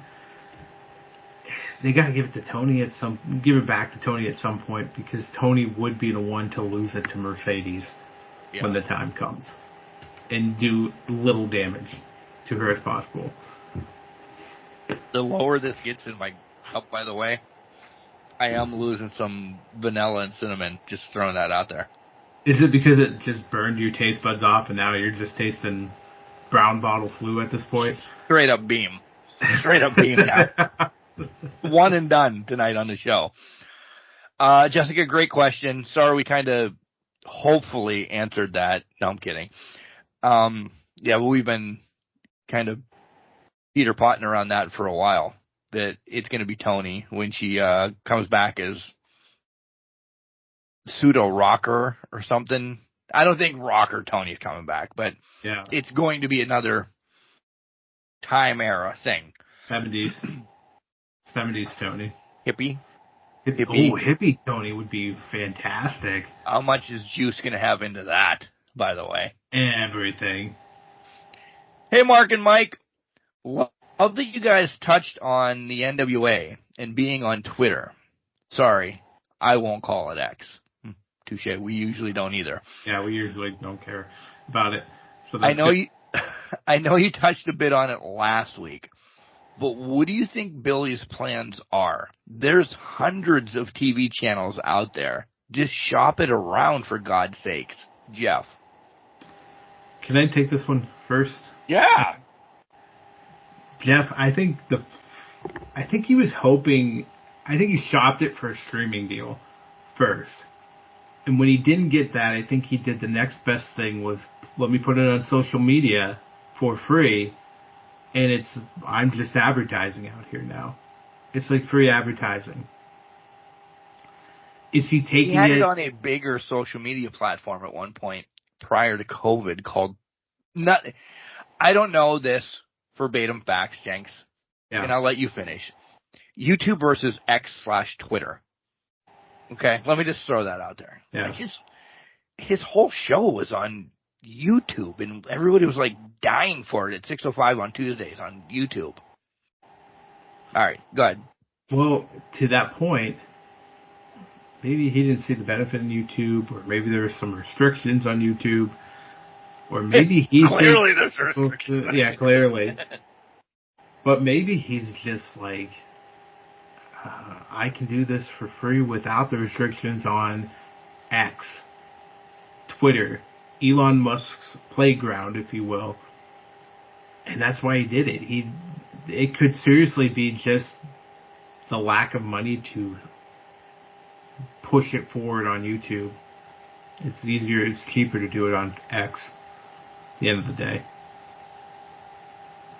There are 1.5 million different, I'm going the other way, there are 1.5 million different channels out there, okay? But they have to be focused. You know, you're not putting NWA Wrestling on the Outdoor Network. Yeah. You're not putting it on, like, nothing gets access. They have TNA, who actually brings in numbers. They don't want another one to condone those. You're not getting any of the bigs. You had a link with CW, at least, in their streaming. I still say you burned a bridge with drugs and whores on CW. Yeah, you just don't do that. Right. I think they're, as much as they're like, oh, we didn't care. You didn't renew them, though. You didn't renew them, though. Okay, so they weren't bringing in enough numbers. How about one of those, like, Tubi or Plutos that are, you know, TNA has all their old stuff on there for free, or this, that. There's a channel that would take them, I'm sure. I think they do need to build. Like, and I don't think Twitter/X is the place that they're going to build. We said this last week. I don't think he cares about numbers. He wants to, hey, in St. Louis, or hey, in Nashville, or hey, or whatever, NWA is coming. Yeah. And I say this 100%, and I mean it in my heart. NWA still means something to that territory. Mm-hmm. NWA in Seattle has been dead since WCW. Right. NWA in New York has been dead since WCW. Yeah. The territory where he is right now, NWA still means something. I think you need to build up what NWA means again. And I think it's going to be harder than we think. We said this last week. I think it's going to be harder than you think just building it. I mean, because, look, I will always give praise to OVW, which is, they were developmental for WWE. They still do great things. I know people in Pennsylvania aren't talking about OVW. Yeah. As much as I tried, they're not. Mm-hmm. I can't imagine people in California remember OVW. There's places that I will say, hey, IWC is one of the greatest independents in Pennsylvania. You go 5 fucking hours away, New York doesn't know it. NWA has become a complete independent. I know they might have their governing, and it's a farce anymore, governing NWA process. I think they're just as big as OVW, IWC, Defy. I think they're just an indie now, but they have history, lineage that we need back. And it's marketing is what it brings it down to. That was exactly what I was going to say. Long story, sorry. No, I love it. They have a niche product now. Whether you want to believe that, and it's a territorial product But and we're not saying, I will say this, because I loved a lot of the wrestlers on there. I'm saying the organization, not the wrestlers, okay? Before we get shade from any wrestlers that have ever been or are on the show. 100%. This is nothing against them. I'm saying niche product because it's a novelty right now to have that lineage and have it be in a territorial spot. NWA is a very lucky company because of the name value it carries and the history that it's had over the 100 years that it's been in existence. It's just not for everybody. What they brought forward, before COVID, they were going strong on YouTube and that. Unfortunately, COVID, like many things, derailed people down and just really knocked them off track. Businesses, anything alike, and it happened to the NWA too. They have a niche. They have a product that's unique in its own right. They have a governing body. They go back to the old school ways of, this is the governing body, this is what it says, this is how we do it, da-da-da-da-da-da-da. The talent's there. It's just limited to where it can be exposed to. And when there's conscious decisions made to only put it on a platform that, right, wrong, and different, is owned by someone with a certain philosophy on life, that can limit the crowd it gets to, who is accessing it, who is looking at it, because those that aren't looking at life through that lens say, I don't want it. Yep. 100%. I've said this for years, Jenks. By the way, Jeff, amazing question. I love that you wrapped this back around and through us. I've said this for years.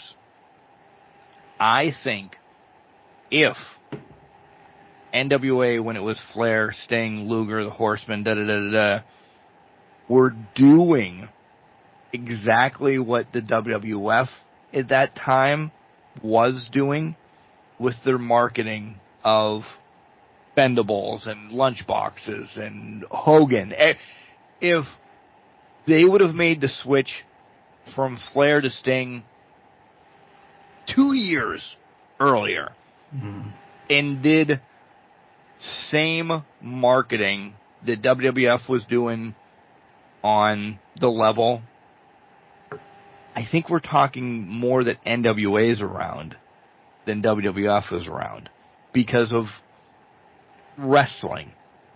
WWE, to me, has always been the show. And you know what I mean. Mm-hmm. They are built around the storylines. There's less wrestling across the board, and it's still to this day, on WWE programming than any other. TNA, OVW, AEW, yada, yada, yada. Yeah. If you wanted to grab the wrestling fans, and you would have marketed it correctly, I think we have a different conversation that maybe WWE/F is the second. NWA has always had a marketing issue. Always. Well, that's how WCW came into existence. If, to your point, if there wasn't bad business decisions made in the late 80s, we are talking a whole different story. There's no AEW. There's no WCW. There's never a Monday Night War. Because it would be NWA on probably a Friday, WWE on a Monday. Yeah. And that's it. The line would be drawn, people would be going back and forth, and that's all she wrote. The history, the lineage, everything was there. The foundation was there. But you didn't have an Eric Bischoff to take you to the next level. Exactly. And in terms of Bischoff, marketing Bischoff, because if it's a strong NWA foundation, Eric Bischoff is getting nowhere near a senior vice president role to get it to where we get the NWO and all that. Right. Yeah. 100%. That was amazing. That was a great question. All right, next one. Oh, this is long-winded. David, my God. Couple in, and I'm reading long ones. Thank you for taking my question. I enjoy when you guys do this type of show because the real talk comes out in all of us. Are you open to answering some questions every week? Oh, we just said that. Jesus. Read our minds, David. No. Yes, we will take questions every week. Yeah. I think this would be a great segment. We do too. Send them in. My question is, oh shit, Jenks, be prepared. We might take a break, and then after this one, take a break, and then come back and answer the rest, because this is a crazy good one. David wants to know, what's wrong with wrestling today? Take that however you want. I started watching in the Attitude Era, so that's where my knowledge comes from. David. What is wrong with wrestling today? Holy fuck. How about, we were not planning 3 segments, by the way. We were not. Let's leave a tease. We'll be back right after this and answer David's question. What's up? It's Chelsea Lyons, also known as Chelsea the Mother. I love Can Crushers because we're out here crushing cans and making fans. Welcome back, Can Crushers. We are in the midst of Ask Can Crushers, and just like everything in our lives, we were planning 2 segments. We were going to do hellos, Ask Can Crushers, peace out, and go home. But since we don't pre-read our questions, and something like this comes up from our friend David in Can Crusher Nation, we had to stop to refill beverages as well. But what is wrong with wrestling today, Sir Michael Jenks? Yeah, we had to stop, did walk away, basically, and say, fuck, how do we answer this question? I'll give you my thought on this. So, I think it's 2 things. I think the first thing is there's not enough marrying of story and wrestling content going on. You have one extreme or you have the other extreme. And that's where WWE and AEW sit right now. One, storyline heavy. The other, wrestling heavy. They can do both. They don't do both well sometimes, but they can do both. And I think we're seeing a slow progression back to the middle. And I think that's where the Attitude Era lived. That was what made it great, is because they had that good, they had both. They had the balance there. My second thought is more off the beaten path. I think professional wrestling... I'm fighting with my microphone right now, by the way. Yeah, he's fighting, and I'm surprised I'm giving you a coherent answer watching this. Mike, this is the second greatest fight on Can Crushers, I think, right now. Is he going to stun this microphone at some point? But yes. My second thought is, I think professional wrestling is overproduced right now. I think it's putting too much money into its production value and into the product and the production and everything on there, that it's losing its authentic, natural feeling. There's so much going on. There's so many lights. There's design sets that are LED boards. There's lights flickering here.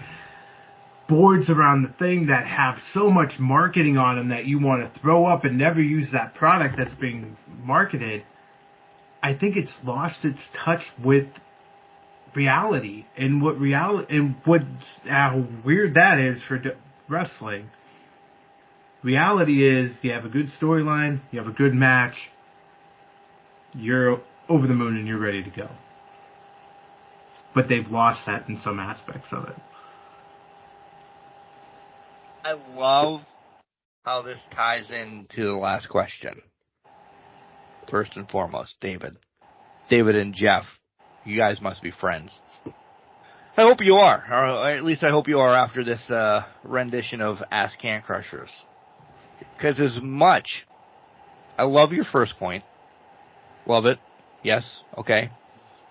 My first thought after getting another swig of Jim Beam Winter Edition Vanilla and Cinnamon is just what I said NWO didn't do.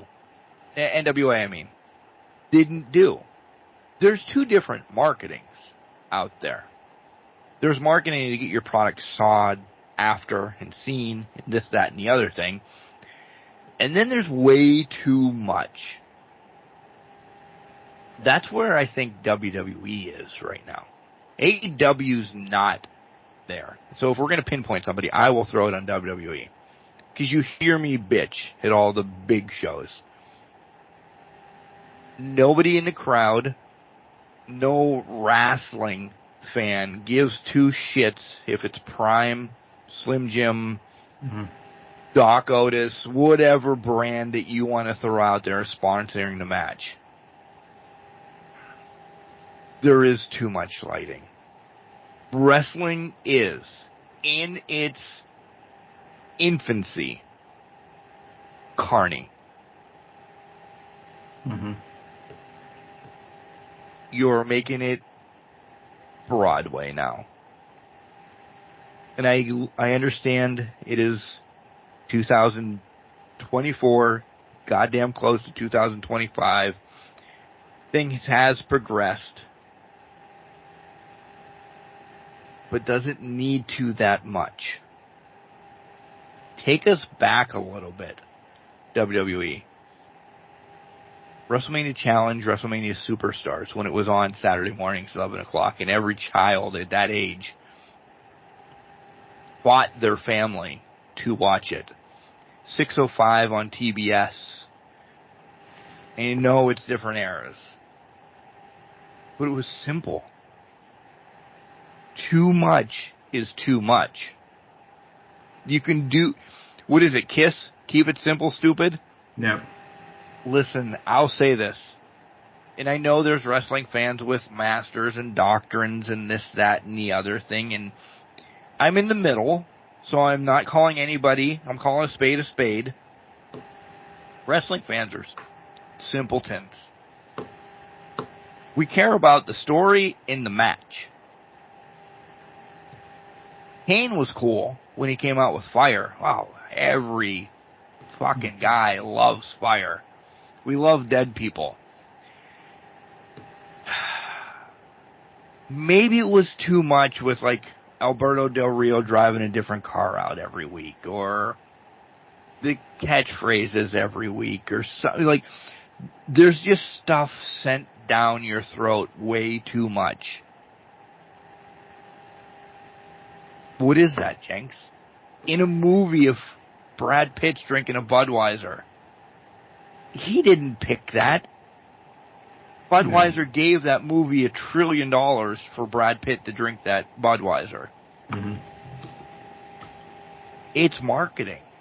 Now we're over-marketed, essentially. You can be over-marketed. You're like, oh my God, that's all I see is an advertisement. Like, we thought it was funny when R-Truth returned and he was just eating chips.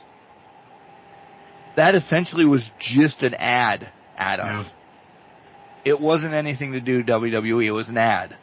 Right. Once we found that out, we're like, oh, fuck, this wasn't anything to do with R-Truth coming back. This was an ad. Do you remember that backlash a little bit? Yeah. Wrestling's over-marketed now. It's not going to climb, because as much as we don't put space into numbers anymore, because you don't watch live, I don't watch live, I bet you more people out of 10 don't watch live anymore because of life, and nobody likes commercials. Yeah. DVR it. Zip through everything you don't want to see. Don't look at numbers.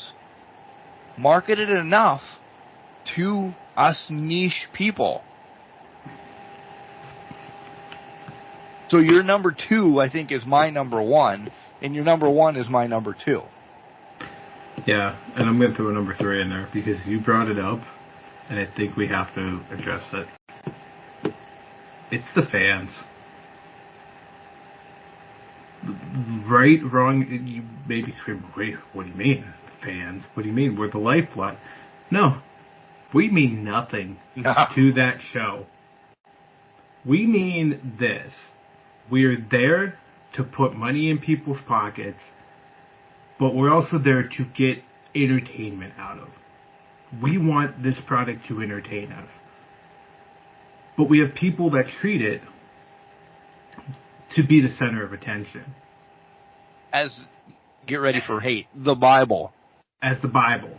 As they want, they are, this is them. Yes. We've had super fans in the past. We've had super fans in the present. Green Shirt Guy is a perfect example of that. This is no knock on him. But people take it too far because they want it to be about them. And they want to be the center of attention. I will be the first to admit, when Collision came to Erie last year, I was a fucking lunatic. But it's because I was excited. It wasn't because I wanted to be the center of attention. I wanted any of that bullshit. It's because I was excited. I got to see professional wrestling that has lit a fire under my ass that hasn't been there for a long time. There's a difference, though. There is. The people that think they know everything and they think they know the business and they need to know every inside out fucking name, birthday, social security number, or anything related to a wrestler. Well, you're calling stalkers then. I'm calling stalkers. I'm calling anything across the board. If you're taking it more than the beauty of the product that it is, we have, to Mark's point, wrestling is for simpletons or people that want to just turn off their mind and be a simpleton. When I go and watch professional wrestling, I'm not there to have complex thoughts. I'm there to tell me A to B, why the fuck should I care about this? Yep. Swerve and Hangman changed my life because that's all that story was. It was Swerve needed a spot to the top. Hangman was in his way. And Swerve chose to do mind games to get to that spot. Magical. And it was explained to me simply. But when the closure was there, let me throw this. Yeah, go for it. When the closure was there, you were okay with it. Yes. You didn't go hunting for one of them. Exactly. Because that's what a wrestling storyline should be. Close it. And I can accept it. Yeah. People don't do that, though. I'm obsessed with wrestling. I am, too. We have a fucking podcast. We're obsessed with wrestling. Yeah. But we also understand wrestling's an entertainment form. We're not going to Sonya Deville's house. Exactly. I'm not going to see Britt Baker's parents to say, hey, can I come over for Thanksgiving this year so I can see Britt? Yeah. We understand. There's a line. There's a line in the sand. They are people too. Let them live their lives. I don't need to know everything that's happened with them.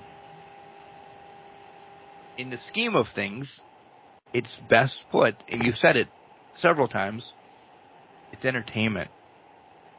Yeah. You're not searching Ryan Reynolds, who, what was he just recently, Batman or whatever, I don't know what it was. Deadpool. Yeah. Do you really think Ryan Reynolds lives his life as Deadpool? And I wish you would have saw the face I just did. It was subconscious. I just did because I felt it, and I'm like, oh shit, I know what I did. Maybe fans are one, marketing's two. I'm changing my list. Fans are one, marketing's two, and then whatever you said for your one was three. But they're all out there. Yeah, and I would take it to the point of, we obsess over college football and football in general, but I also obsess over Marvel, right? I love Marvel stuff, Marvel entities. Deadpool's a part of that. It's great. It's fantastic. Kimberly and I spend our time talking about Agatha all along every episode because Jesus fucking Christ, there's so many goddamn intricacies that are happening in the past that now get brought to the forefront, and we're sitting there like, holy shit, I wish I would have seen this foreshadowing. This foreshadowing, this hindsight's 2020. Guess fucking what? It's professional wrestling. It's simplistic storytelling of, hey, we're going to drop these little saying writers tidbits. are really important to everything in the world? I am. Entertainment-wise? Entertainment-wise, yes, I am. Because they're dropping little tidbits to get you to that reveal, if you will. Right? It's why Marvel became such a big entity in the past 15 years. It's using the wrestling's mindset. It's using the Attitude Era's mindset of, every week we're going to drop you a little bit of a breadcrumb to get you feeling, to get you going, to get you ready to go, to make the fans obsess over it. And now, but there's a point where that becomes too much because some people don't understand the line of that. We can obsess over the product, but we shouldn't be obsessing over the people involved in the product. That really is number one. Like, I've seen it at indie shows, I've seen it at Backyard, I've seen it at major shows of people just fans. Get ready for any wrestler who's ever been on this to hate me because it's out of my mouth, not Jenks's. You just don't understand that it's predetermined in entertainment. It's the same thing as your Survivors, your Big Brothers, your Marvel movies, unless it's a documentary about the Mendez brothers or something like that. Everything's for entertainment. That's where money comes from, folks. Yeah. You're not involved in it. Your only involvement is that you love it. And you're entertained for by it. And you're paying for it, yep. David. Insightful I don't know. question. We have like 6 more questions to go. But David, and the rest of you, I apologize. You may have won this episode of Ask Can Crushers. That's the hard question. That's because a hard question to be. That engulfs us too, Jenks. Yeah. Let's step back. Well, thank David. Thank you very much. Because that engulfs us too. Yep. When we're making our predictions and being complete assholes about this, that, and the other, it's what we want. Like, the last one, we're like, we don't want Hologram to win, but we know he's gonna, because we've seen the push. We understand it. We want Jack Perry to win, because, just, listen, I've stepped back, and this is me now. Now I'm covered in my tracks. Yeah, I was doing stuff with wrestling, I hated it. I didn't like it. Stepped away. Had some things happen in life. So I'm like, you know what? I don't want to be in the wrestling business anymore because it hurts my fandom. Yeah. So I don't want to go to any of those indie shows that I was working at for a while until I get my separation of helping, editing, this, that, or the other. It's not that I don't like them or I don't respect them or anything like that. I knew their plan for a while. I want to be and go and sit front row and cheer for Bob Smith, our fucking favorite wrestler here on Can Crushers, and forget that I know what's going on. Wrestling for all of us fans, podcast hosts, serious hosts, old hats, is entertainment. Step away from it. You're not in the business anymore. No. It's 100% it. It's, you don't have the know And you don't have the knowledge that you think you have for it. And you don't need it. No, you don't. You don't need the inside. You don't need to know who's winning, who AEW is doing every week. You don't know what WWE is doing every week. And then you don't have to have sour grapes about it. Right. And bitch on a numerically named podcast about it every single week. That is just not where you fit in. Some people have a hard time letting go of the past. They do. Let's head back to our friends at Wrestlers and Nerds podcast, because they sent another one in. So, how do you think wrestling leaving American TV will affect the future of television? I understand this, and I'm flexing a little bit. It's not leaving American TV. Okay? This is the way I'm taking it. Yeah. It's not leaving American TV, because when you think of TV anymore, if he thinks of like local broadcasting, the guys that sent this over, and I hope they reach out and let me know their opinion, by the way. It's not leaving American TV, because TV is so much anymore. TV for me is Netflix all the way down to YouTube. And I know they're on the same fucking stratosphere. Right. One you're paying for, one you get for free. But I'm going like you're buying one and you're getting one for free. So there's that. That is what I'm looking at. It's not going to affect it at all. I really don't. I don't think it's going to affect USA. I don't think it's going to affect anybody, because they just plug and play other things. Listen, let's go with USA on my point real quick. Let's go with USA. Yeah, USA. Raw and SmackDown, when they're on there, number one shows across the board of anything. USA plays repeats 100% of their time. I don't know if they have any new programming or anything. I don't search for it on USA. Right. You know what else I watch on USA when it's on there? The dog fucking show. Because I love the dog show. Mm-hmm. Back in the day when I was a kid and wrestling wasn't on because of the dog show, I was pissed. Now at the age of 47, I love looking at the Newfoundler or the Goldens or the this or that. I love watching dog shows. That's when I watch USA, when wrestling and the dog shows are on. You watch what you watch. The channel means nothing. And I mean it because Netflix is a channel, essentially, to me anymore. Mm-hmm. Right? Yep. YouTube's a channel anymore. That's why I said, I have this box that gives me 1 trillion channels. Until I see wrestling in that, what's on right now, I couldn't tell you what channel I'm watching half of the time. We know the bigs are on TBS, TNT, Fox, USA, CW, Access. We can name them because of that. Keep going down to those lower channels, you'll see MLW. You don't know what the hell channel MLW is on. You just know that it's on 7:57 on Tuesday nights at this time. Yeah. Tell me that channel. It's not going to do anything to TV. Because guess what? USA will grab. Maybe they'll get into the fucking picture of like, hey, every Monday night from now on, we'll play a baseball game. We'll have a baseball game of the week. That might help them. It's not going to hurt that wrestling's going off of a channel. Yeah. Especially Fox.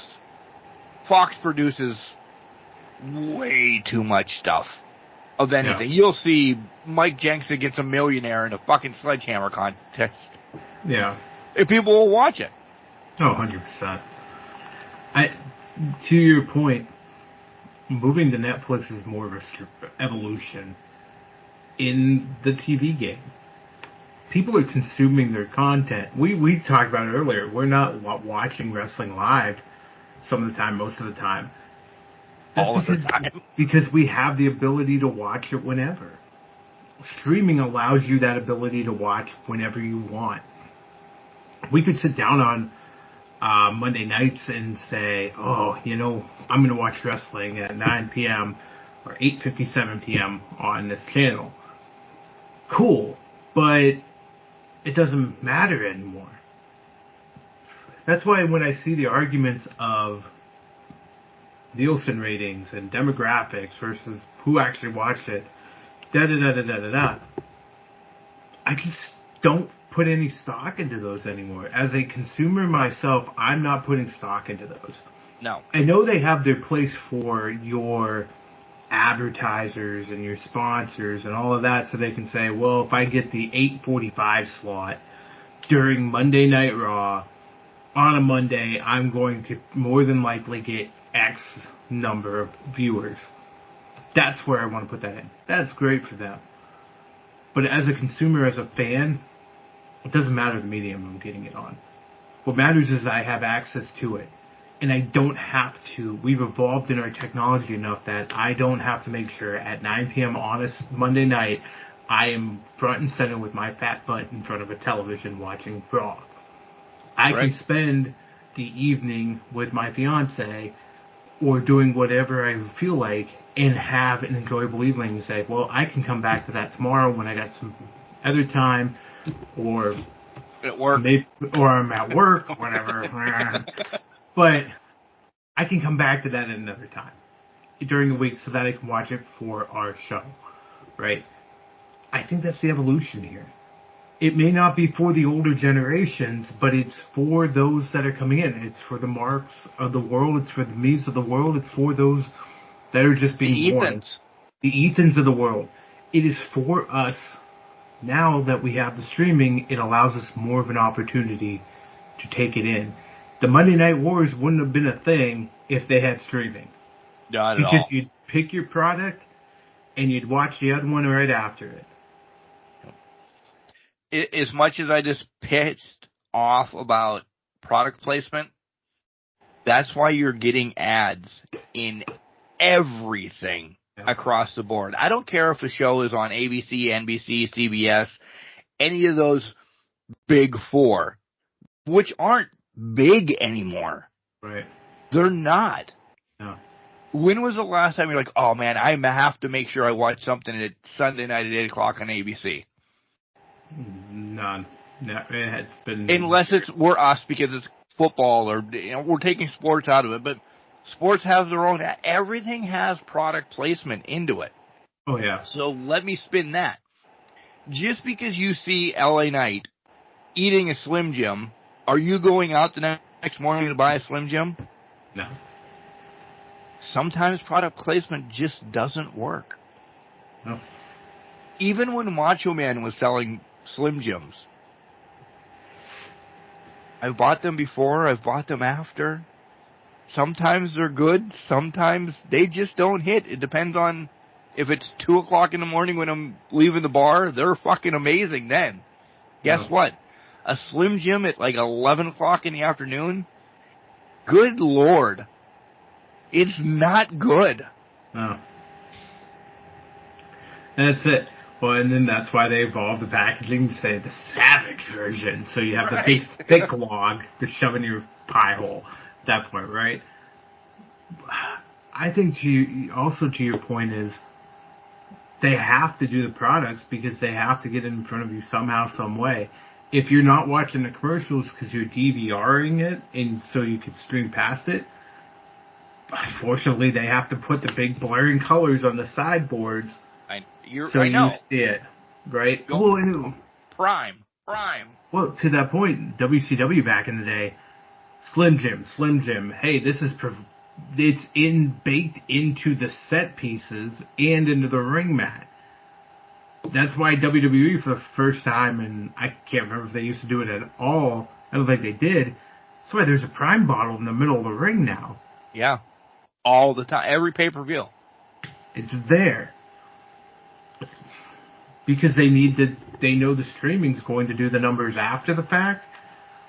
So that's the only way you can get advertisers to commit is because, well, I have to look at it at some point.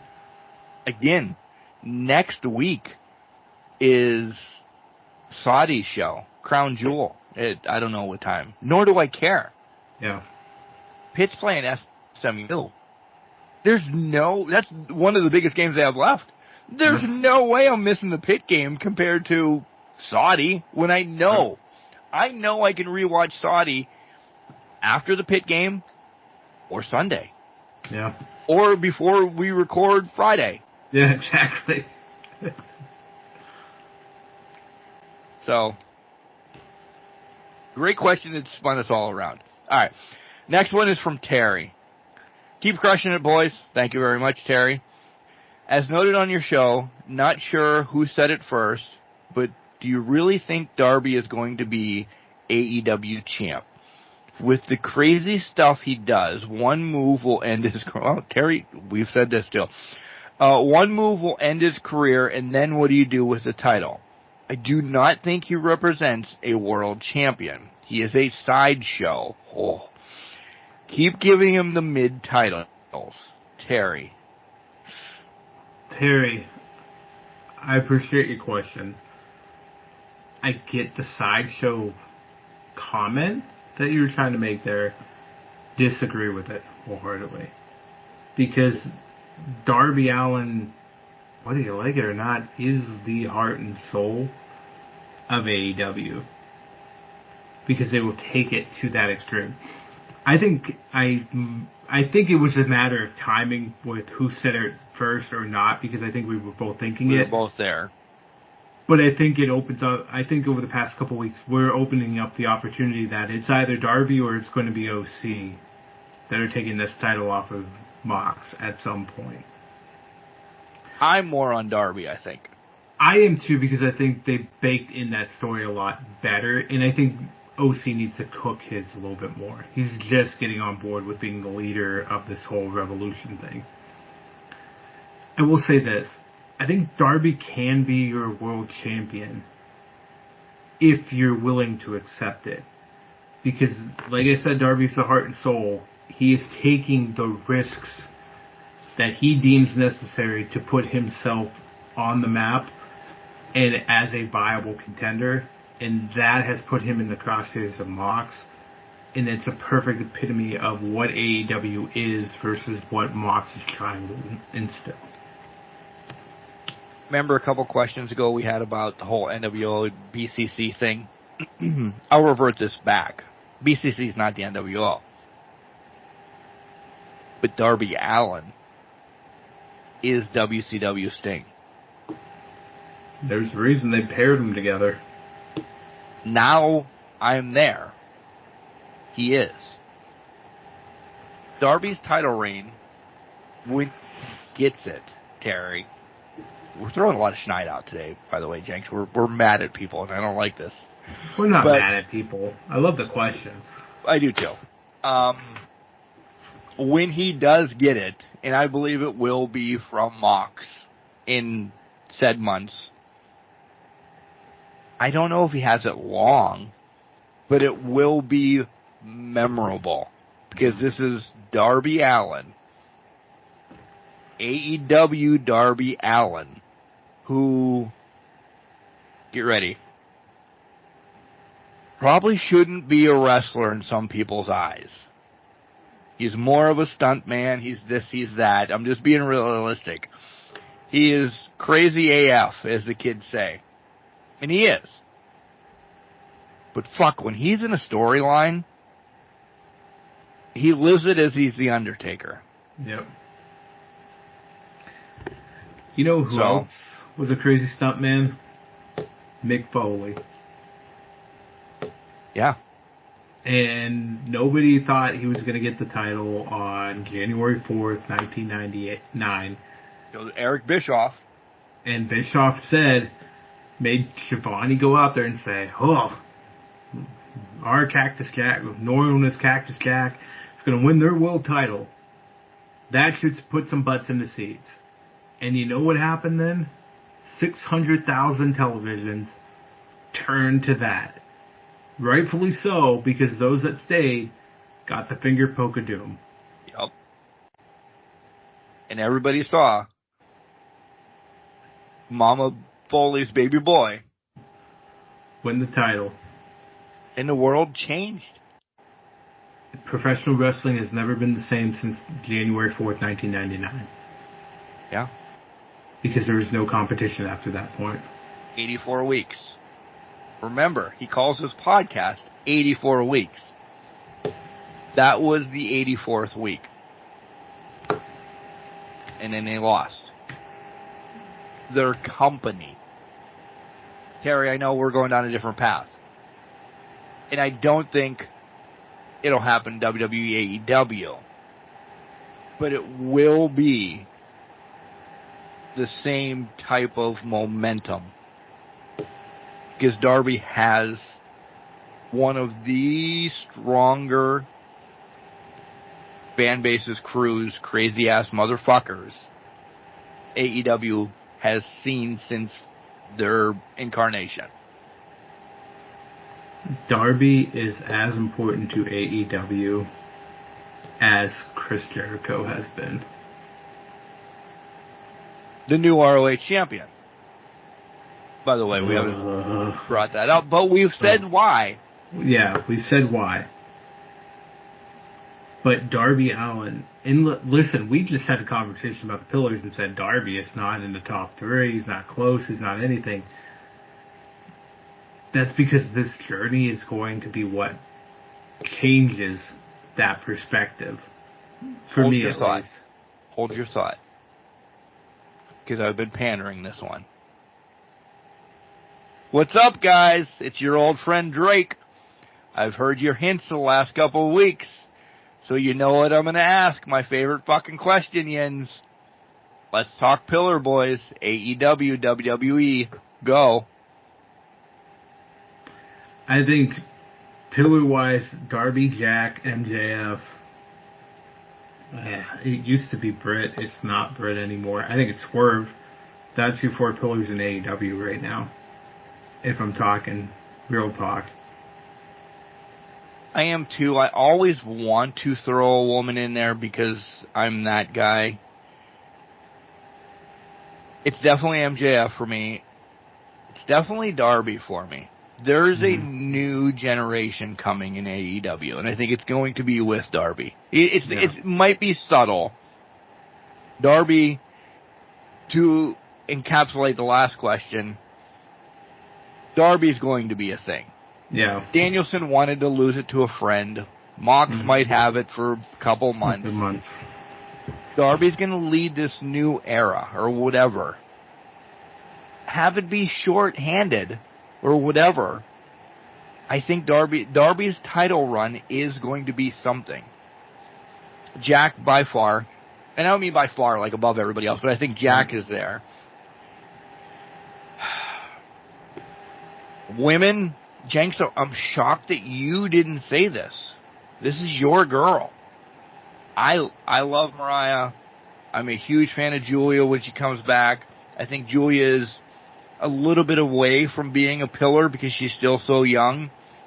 The olds, as much as I love Britt, and Jamie is still rebuilding herself, and Rosa's not there, and Tony's a pillar, but an older pillar. So we're looking for a replacement, right? Yeah. It's your girl Willow. It really, Yeah. I really think it is. I think it's. Listen, I think Willow is going to be, as much as she did this year. This was her coming out. Does she need a title to be a pillar? I don't think. I really don't. I think a lot's going to be built around Willow here for a while. So, yeah, I agree with fucking Swerve, though, without a doubt. I mean, I can't not take Swerve off the list. I don't know. You gave me 4 guys. I'm just plucking one just because. No, I get it. Swerve is definitely... Swerve's probably 2 right after MJF, and I'm not being a dick. No, that's fair. I think in terms of Willow, for me, the only hesitation there, because I think she's phenomenal. It's where does she fit in the women's division right now? Where does she fit in the title picture? Is there a clear path forward for Willow besides being the sacrificial lamb for a Mariah, for a Mercedes, for this, for that. She's in a similar position that I think, like She's a baby pillar. She's a baby pillar, yes, but I'm not going to call her a pillar because I think she's in a similar position as your Darbys and your Jacks were, and your Sammys way back when. There just wasn't room at the top, and their growth was stunted because they couldn't push it forward. Willow is popular as hell and can wrestle, and she's featured every week, everything, and she's probably going to prove me wrong at some point in the next 3 months. But there's no way for her to get that acceleration path, to be that outstanding pillar. She's on the outside looking in. She's 5 in a 4-man race. I get it. I get where you're coming with, too. Of all the women I'd pick, it'd definitely be Willow Tony. But there's no way past that. Yeah. No. WWE, listen, WWE is a different... I think our AEW ones are always just like, boom, so quick. One I think we both have is Dom. Without a doubt. I think Dom is Dom. Yeah. As much hate him, like him, think he's a dirtbag, scumbag, he is the next incarnation. A couple months ago, Jenks, I would have said, when it was the real bloodline, I would have picked Solo. Solo doesn't hold a candle to fucking nothing. And I don't mean that mean, because he's a great performer, but he's done with the bloodline. It's no. Yeah. I think there's more women in the WWE that are pillars.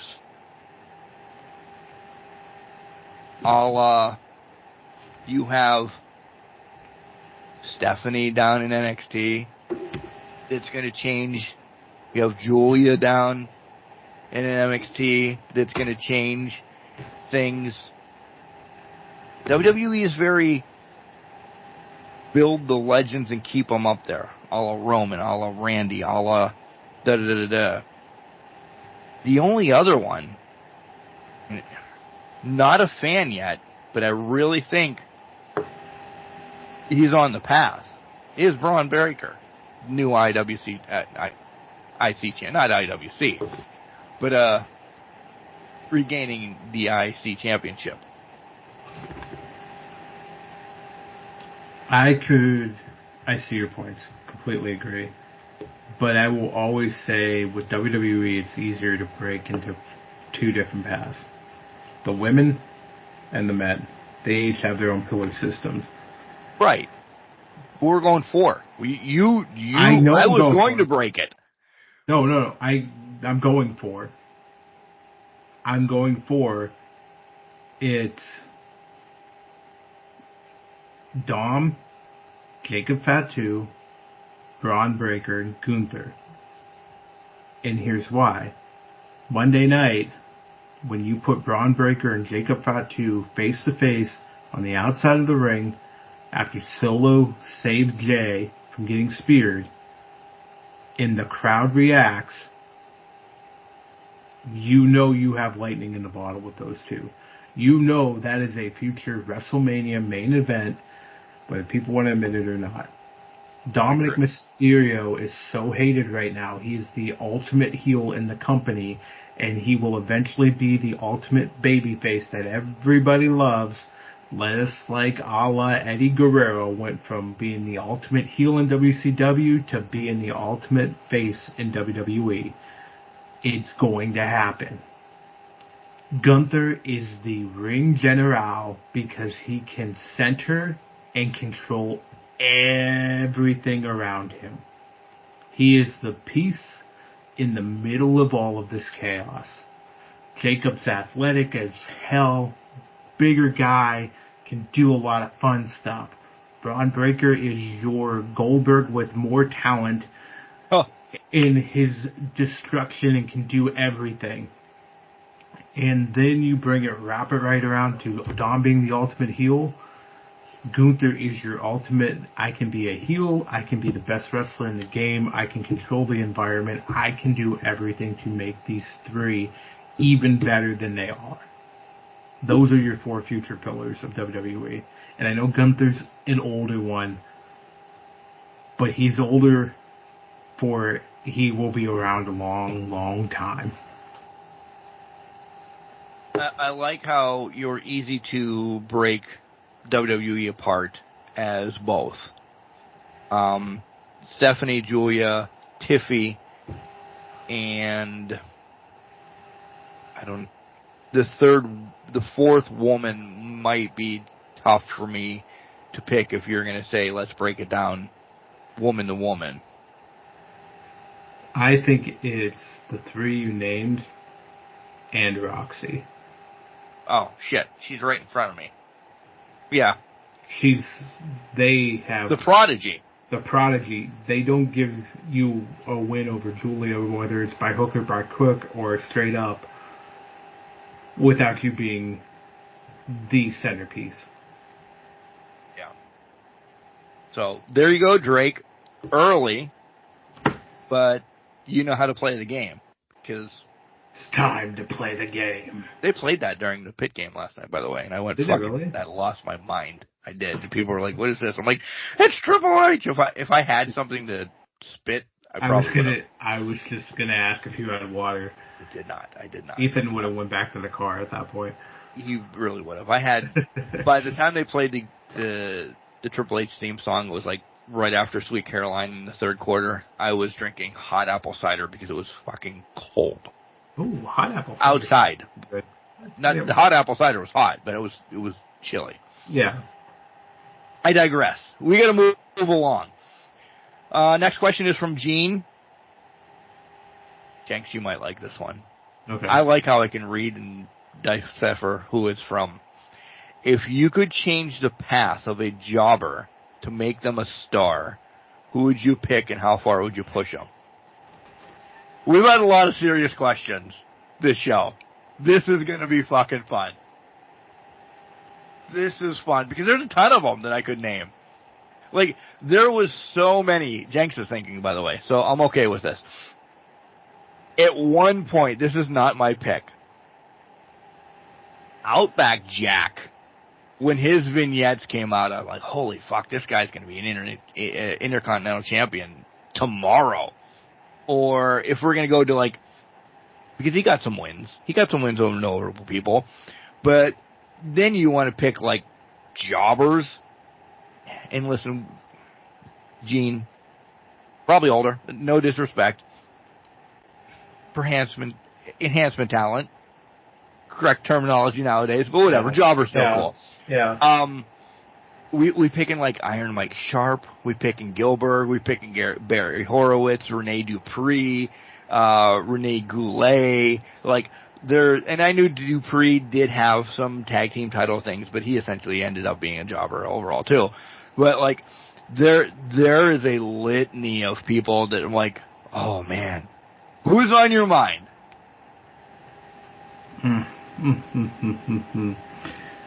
The first team that came to my mind, but they're now on the up and up, is the Outrunners. I mean, that started out as a jobbing gimmick. Iron Savages right now in AEW they're jobbing out, but they're entertaining as hell. They wrestle in the ring, and the Outrunners arguably have just taken over.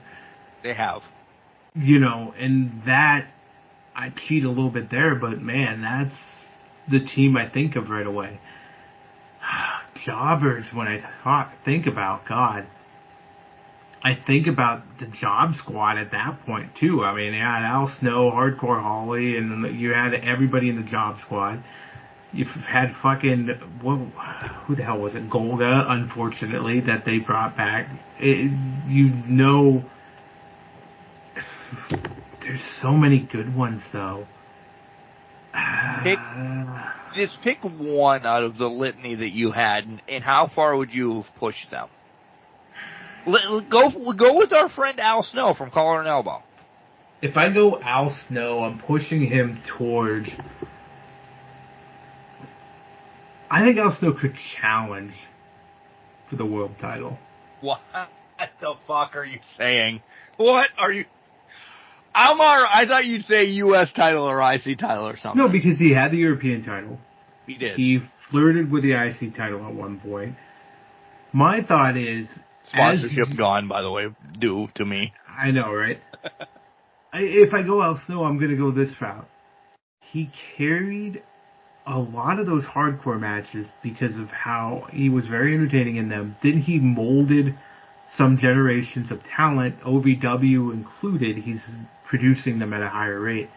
If I'm looking at an older Al Snow, when we talk after 2002, when he mentored Maven in that, there was a push. There could have been a push there to make it.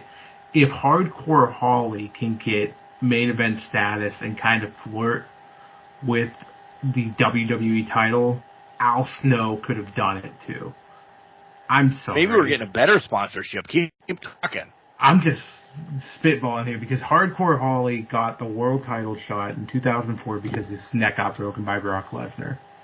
And they thought it was going to be an entertaining match in the following year. Okay.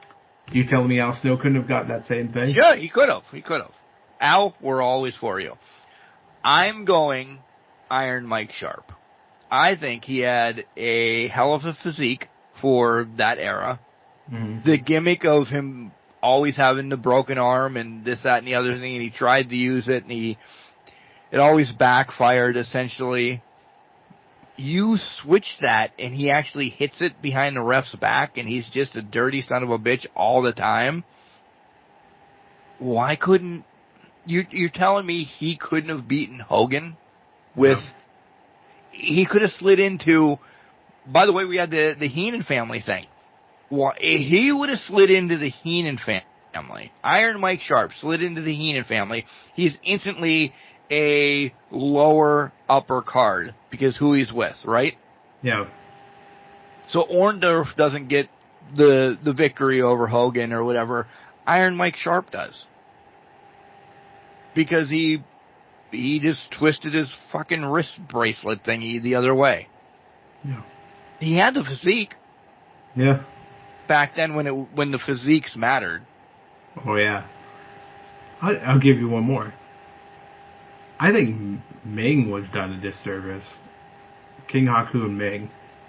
I think he could have been way further up the card than he was. I think they jobbed him out. Yeah, just King. Then just King. I think he could have been seriously contending for world titles, especially in WCW at the time. Oh, once he transitioned to Ming WCW, 100%. But he was only there to be the enhancement for a Sting or for somebody to put them over. He got fucking pinholed into the base of the death. Exactly. And once he did that, he got fucking lost in the shuffle. If he had not, he would have been I think should have been the top star. One of the top contenders. He was feared by many. Feared just because of who he was by many. In his real life, he was fucking knocking people out left and right, so he had to be feared. You heard the Triple H story of when they rolled the tank in with DX and da-da-da-da-da. They all said, find it, it's out there. They didn't care who was at the door when the garage door opened, as long as it wasn't Ming. Yeah. If it was Ming, he was taking all of DX out himself. Mm-hmm. That's why they never went to the garage door. Because probably Ming would have been there, because what else was he doing? Yeah. Oh, exactly. That's why they're fucking 100 feet from it when they pull up to that entrance ramp. Yeah. Great question, Gene. I love going old school every once in a while. This one's from Brian. Brian says, when will John Cena start wrestling again, and who's his first feud against? Brian's young, by the way. I'm just pinpointing this. I don't know if you are, Brian, but I just feel you are definitely wanting to make sure you get all of John Cena in this year, which we all do. Yeah. I think he's starting Netflix, right? I would imagine Netflix night is Cena makes. Yeah, the appearance, because he's the entire 2025. He's involved. He's already said. So I think Netflix night, first big feud. I think he's getting a world title. So maybe it's Randy. Randy to get to Mania. Mania, maybe get the. I don't want to say Cody because I think that's Cody Roman, but maybe it's Randy to Gunther, Randy to. I was thinking somebody. Gunther. Yeah. You get. You know what? I'll flip it. Randy to get the world title, because maybe Randy takes it off of Cody, and we don't get Roman Cody. Rody Coleman. Roman Cody. But who knows? I think Randy is definitely. Even though I think Randy and Cena would make one hell of. Like, I think Cena's going to be judged this year by no matter what he does at Mania. Right? This is definitely last Mania. So I think Randy, Cena at Mania, and then maybe that leads to one of the garbage ones down the line. Because I don't think Cena's getting it at like a SummerSlam or something like that. It's going to be Fastlane or he gets the other early, Saudi show. Or he'll get it early and then lose it, so then we can have the final tail end of the retirement tour. Yeah. But I think we're both in agreement that it Randy seems like the best way. Yeah. What do I have? I have one left. Holy shit. I've been deleting them as I go, so we have one left, Sir Michael Jenks. Okay, I'm going to have one more for you because I found a list for us to decipher. If you're all right, good. From going to 2 segments to 3 fucking long segments. We hope you enjoyed this. We told you we were going to make it to 3 hours, so we're going to do that. All right. Again, long-winded. Sons of bitches. That's especially after 2 of these now. Sean, and I'll read it all. First off, you guys are answering all my questions every week with your speculations. Good thing you guys, good thing you work for TK and Triple H. Would love to get that pay so that definitely we can on that payroll from both companies. Shows. Yeah, definitely working for both of them. We're just that good, Sean. We're just that good. Sean, by the way, is Shaun. Okay. So like Sean Alexander. Yeah. Yeah. God, I'm an asshole. When are we getting another special episode again? I love the topics, but that's not my question. I believe the writing is on the wall for all major titles. So let's talk mid-cards. Go. Can Crushers for life. Sean.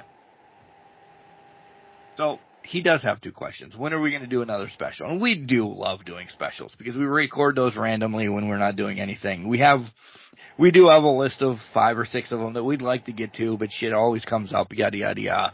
We won't give you the topics until we decide because we were going to have one and then we shit the bed on technology-wise in life. But, yeah, maybe just randomly when there's not a pay-per-view coming up, like next week, there's a pay-per-view coming up, so we have to review that, yada, yada, yada. Maybe mid-November. No, there's 2 pay-per-views in November. Probably mid-December, because there's nothing. Yeah, mid-December. But prior to the Crushies. Yeah, maybe. We'll do something for the holiday season. We're definitely going to have a couple, one at least in there that's going to be out there. But he's like, I believe the writing's on the wall for all major titles. I don't disagree with him there. No. We could probably just say this is going to this is our speculations, as he says. Right. So let's talk mid-cards. Go. Those are always a crapshoot. So go ahead. Yeah, so I'm assuming we're talking TNT, TBS, ICUS. Okay. Sure. TBS, to me, we talked about earlier as Pillar, it's Willow going to take that title off of Mercedes, because Mercedes is going to make that jump. Yep. They'll circle back to that for one last time and have that happen. I don't think it's Britt. The only other one that I would throw in to get Mercedes away from that TV, because if Willow beats Mercedes instantly, I think there's still a story from the injury, this, that, or the other. I think it's stat to Willow, honestly. Okay. To revisit that one as well. Yeah, because then Willow and Stat have something to do. Mercedes can then pursue on to the major title without worrying about a rematch for that. Right. Whomever takes it, have it be Willow or Stat to take it from Mercedes, the other one will be involved. I'll put it that way to encapsulate that. Agreed. I could see that, yep. TNT-wise, I could see them going Copeland when he comes back to kind of close that loop with that. I don't see, because I don't see anybody else around that right now that makes perfect sense. Yeah. I don't. You could say, why not Cole since he came back to get his legs underneath him? Why not OC because this, that, or the other? OC's been linked to the International Championship more than the TNT, so we could throw the International Championship. I'm not throwing Okada's title into this because that's Okada's title, I think, until Okada leaves. Yeah. Throwing that out there. Yeah. I think for the TNT, I think it's Copeland. If we throw International in there, maybe that's Kyle's. Or Ricochet. I think Ricochet's quick to a title. I think, as much as we're huge fans of Ricochet, I think Ricochet ends up being one of the bigger signings for AEW in the long term. A la Miro or a la Alistair or anything like that. It's been a little bit of a letdown. I think Ricochet has more marketing is the fucking term of the show, by the way. So marketing has got to be in the. I think marketing ask Can't Crushers at this point. Ask marketing Can't Crushers. I think Ricochet has a hell of a lot of marketing around him. Yeah. Unlike Miro or Alistair did. Yeah. So, I'll go Ricochet for International. We still... Okay. TBS, I like Copeland as well. Yeah. So, IC? IC... I'm going to go the easy one first. USA, Carmelo. I think that one's the easiest path. IC is the one I just don't know right now because obviously Braun is assembling wins to build his stats up before he goes to the world title picture because there's no reason he should have flipped it to Jay to win it back from Jay unless you were building up his resume, the amount of times he had it. I don't know if it's Jay again or not. I feel like Jay might be flirting with another mid-card title because I don't think he's ever going to get a world title shot in the next couple of years. I don't know for the IC title. I can't. Maybe Dom at some point, but it's not there yet. That's where I was going. I was going to say Dom to start his upward progress by himself. Yeah. Because, listen, let's call a spade a spade. At some point, we're having a breakup. Yep. I don't know how long. I think there's maybe a little sexual tension at some point, to put it nicely, between Liv and Raquel. I think that's a stronger bond right now than Dom. Not that they're not strong. I think in the near future, Dom might be an issue. Yeah. And then Dom goes by himself. And then Dom's actually by himself. And we get some wins from Dom. I think this is a longer run for Braun than we've seen. Okay. I think definitely after Mania, So I don't think Braun loses it for a while. This is number 2 for him. Maybe he challenges Gunther when he loses it for getting so... I'm not saying he's going to get close to Gunther's 666 days. But I think it's referenced in his reign a couple times. Can he hold it as long? That's fair. Gunther Braun, a hell of a match, don't you think? Oh, yeah. Well, that's going to be the crux of the story, is Braun will always be chasing Gunther. Right. So why wouldn't he? Why wouldn't they have that be the case?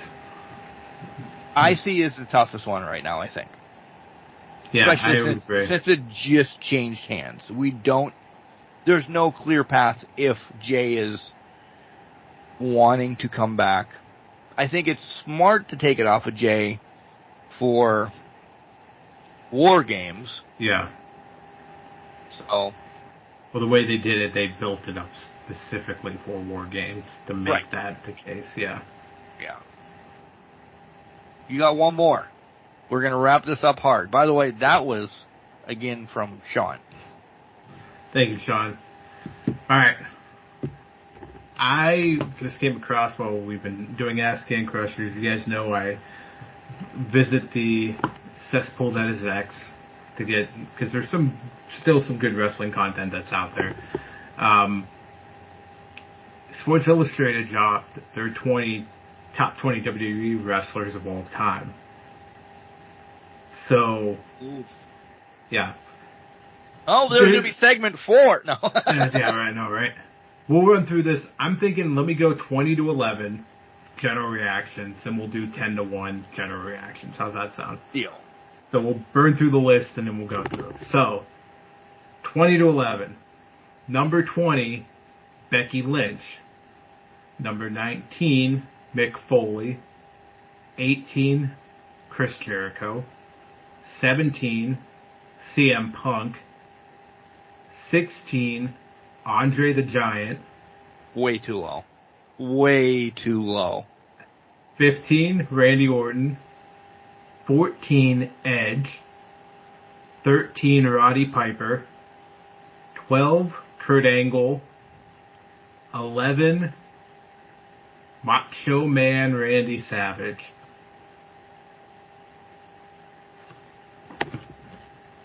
I think you heard me. I think Andre's way too low for top 20. I really do. I think just, if anything, WrestleMania 3 match, he should be top 10. And whatever you guys want to say, that's when he was hurt more, that he was old. Listen, you go to the older generation, Andre is one of the first people that are mentioned in them. So he's done so much for WWF, and WWE essentially. Not that he's worked at WWE, but still, it's still the same entity. I think that's way too low. I'm going to be the guy and say Women's Revolution. I think Becky's low too. I really do.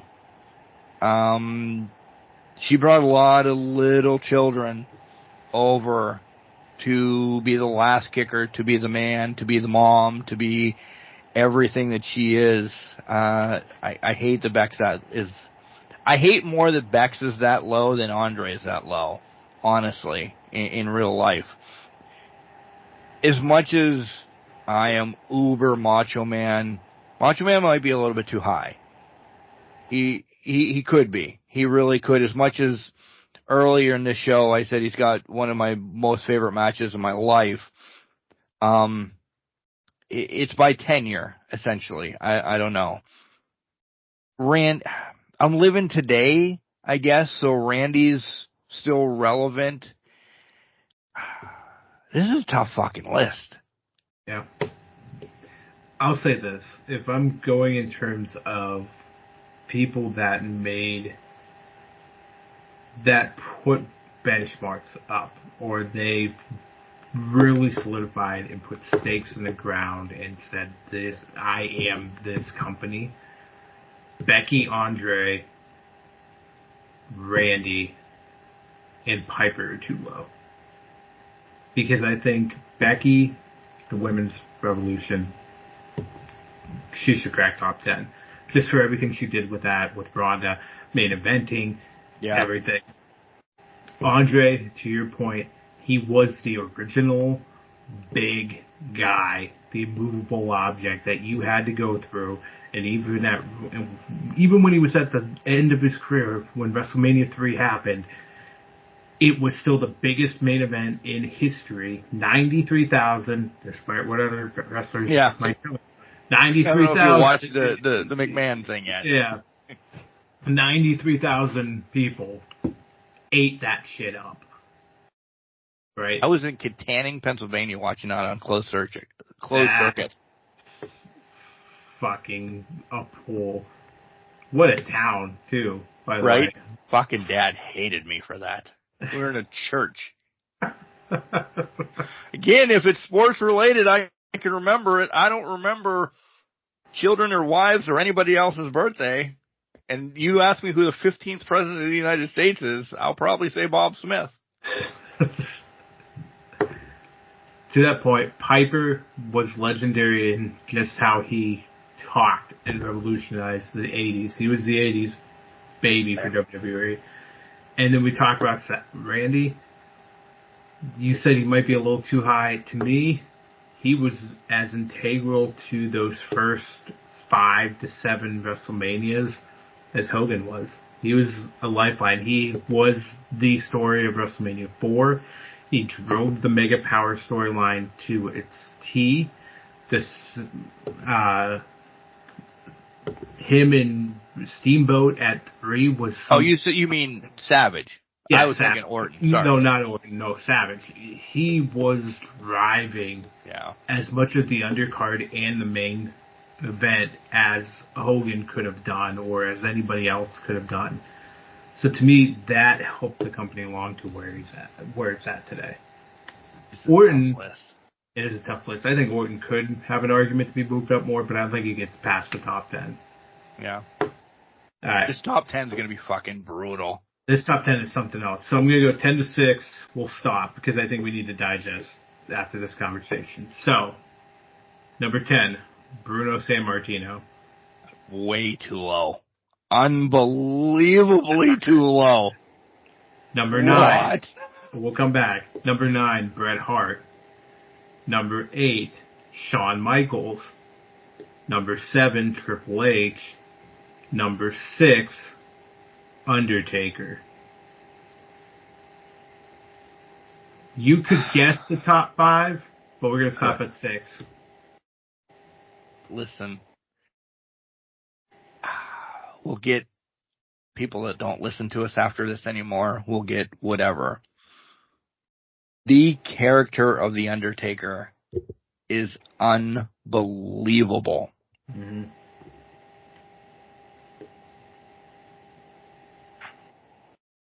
But I think wrestling could have moved on without it. I think it's too high.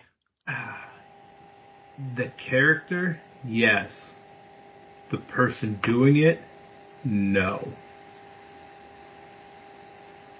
Because he made a dead zombie one of the most legendary figures in the history of professional wrestling. And he learned, and I think he taught generations after him to continuously reinvent themselves to stay relevant and to learn and to adapt to a newer style. To me, Taker's too low. I don't. This is a fight that I think I will ever have. Like, The Undertaker is unbelievable. Don't get me wrong. Definitely, yes. Let's pretend The Undertaker is not Mark Callis. Let's make The Undertaker Let's make beefcake. Let's make the Undertaker Glenn Jacobs. All right. It doesn't go over. Exactly my point. Right, and I know that's your point. So I'm contradicting my point. Yeah. I don't know. I'm baffled that Bruno's not 2. That's what pisses me off more than anything. I will give you that. I think Bruno should be top 1, 2, or 5. 3. Because I know 1 and 2 are probably who I'm thinking. And I'm not getting there yet. But if Bruno's not in the top 3, like, Bruno was... Who is this list from? Sports Illustrated. All right, so they actually have play in this because they've actually covered wrestling for a long time. It's not... And I'll never get a job from ESPN ever saying this, who's just caught on to wrestling in the last 20 years. Yeah. Or Bleacher Report or anybody like that. I'll say this. Looking at the top 5, it's marketability. That's without doubt. Yeah. For me, Bruno is number 3 on the list because you don't have a company without Bruno Sammartino carrying you in the 60s and 70s. Until more sellouts of Madison Square Garden than the fucking Knicks or anything else ever there. Yep. 100%.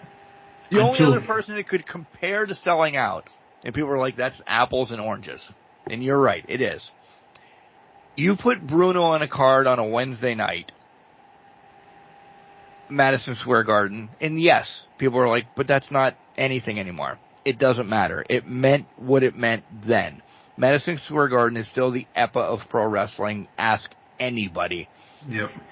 I'll call homeboy Nick Lendl from IWC, the announcer. When he got to ring announce for, I think, G4 or ROH there, he cried, he this, he that, because when you think of wrestling, the Madison Square Gardens is where it all started. It doesn't matter about 93,000 people at the Silverdome. If you can do something at Madison Square Garden, you have fucking essentially made it. Yep. By the way, we've been really good. Now I'm getting heated a little bit. You have essentially made it. So Nick Lendl from IWC, ROH, you felt that. I felt that when I went to a Knicks game. Not that I gave two shit that I was going to a Knicks game. I was like, Bruno wrestled here. Da-da-da happened here. Da-da-da happened here. If you're a wrestling fan, you understand. So I think Bruno's completely disrespected by this because of, to my point, you could have Bruno wrestle on a Wednesday randomly in the week and sell out. Billy fucking Joel, who comparative, right, Jenks? Mm-hmm. Might not sell out on a Thursday then at Madison Square Garden. Yeah. Bruno would put more asses in seats, as Ricky Morton would say, than probably Billy Joel at times. Yeah. Disrespect. I'm pissed at Sports Illustrated all of a sudden. Go ahead, carry on. And you guys wonder why I picked this one when I saw it. I'm like, I know it's there. All right. I'm not going to sleep tonight now. Maybe one more drink after this. The bottle will be half gone. You're welcome. Okay. 5-1. And you're right. Again, we're wrapping up probably with marketability. Because that's what Ask Can Crushers on October 26, 2024 has been essentially about. Yep. Marketing questions. The marketability around these individuals is not understated. It's understated because they were big. Number 5, Roman Reigns. 4, John Cena. 3, The Rock. 2, Hogan. You all know number 1, but say it with me, Stone Cold Steve Austin.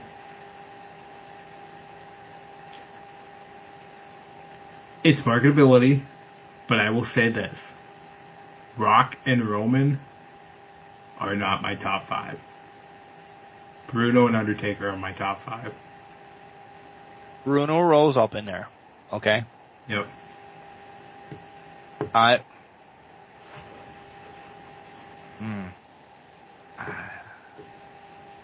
There's one that's off of this list. It's probably the one I'm thinking of, but who are you thinking of? You can't see me right now. So how could you know what I'm going to say?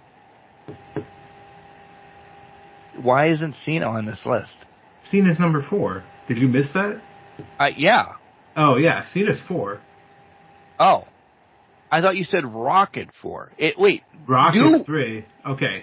Roman's 5. Cena's 4. Rock is 3. Hogan's 2. Austin is 1. Oh. What the fuck was I thinking? I don't know. I honestly did not hear Cena. And I'm like, how is Cena not on this list? I thought I said John Cena, but maybe I skipped 4. Who knows? But yeah, Cena's 4. Okay.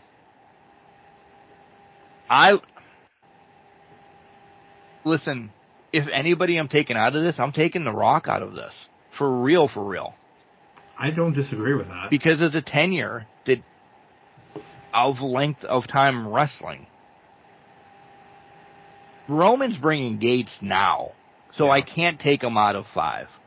Cena has brought all of it. Stone Cold. Yeah.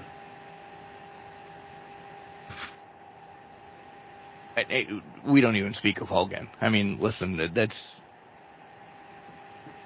I'm shocked The Rock's that high, honestly, and Bruno's not. Did they not look? Again, I'm building this about Madison Square Garden. I really am. And I know there's other places in the world,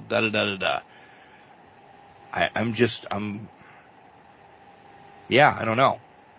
I'm actually shocked at Breck, as much as you got sunglasses and everything, that Hart made the list. I think Hart made the list because of who he was with. Had it be Shawn and or Steve. Agreed, but I also think if I look at Bret, Kurt, and Bret and Kurt made this list because they were the submission specialists during their time. Yeah. And they drove forward. I think they drove a lot of storylines forward. To your point, with Stone Cold, with Shawn, with Undertaker, Bret Hart is a common denominator with all of them because he was wrestling all of them to put them over, to get them to the top. Yeah. So he's carrying it, and then he was the champion in that meantime. He was. We look at Angle. Angle's wrestling Orton. He's wrestling Edge. He's gotten Jericho. He's fought Austin. Taker. He's fought Taker. He's fought them all. That puts him on the list because he's been in the main event picture with all of them. And he's helped driving that forward as well.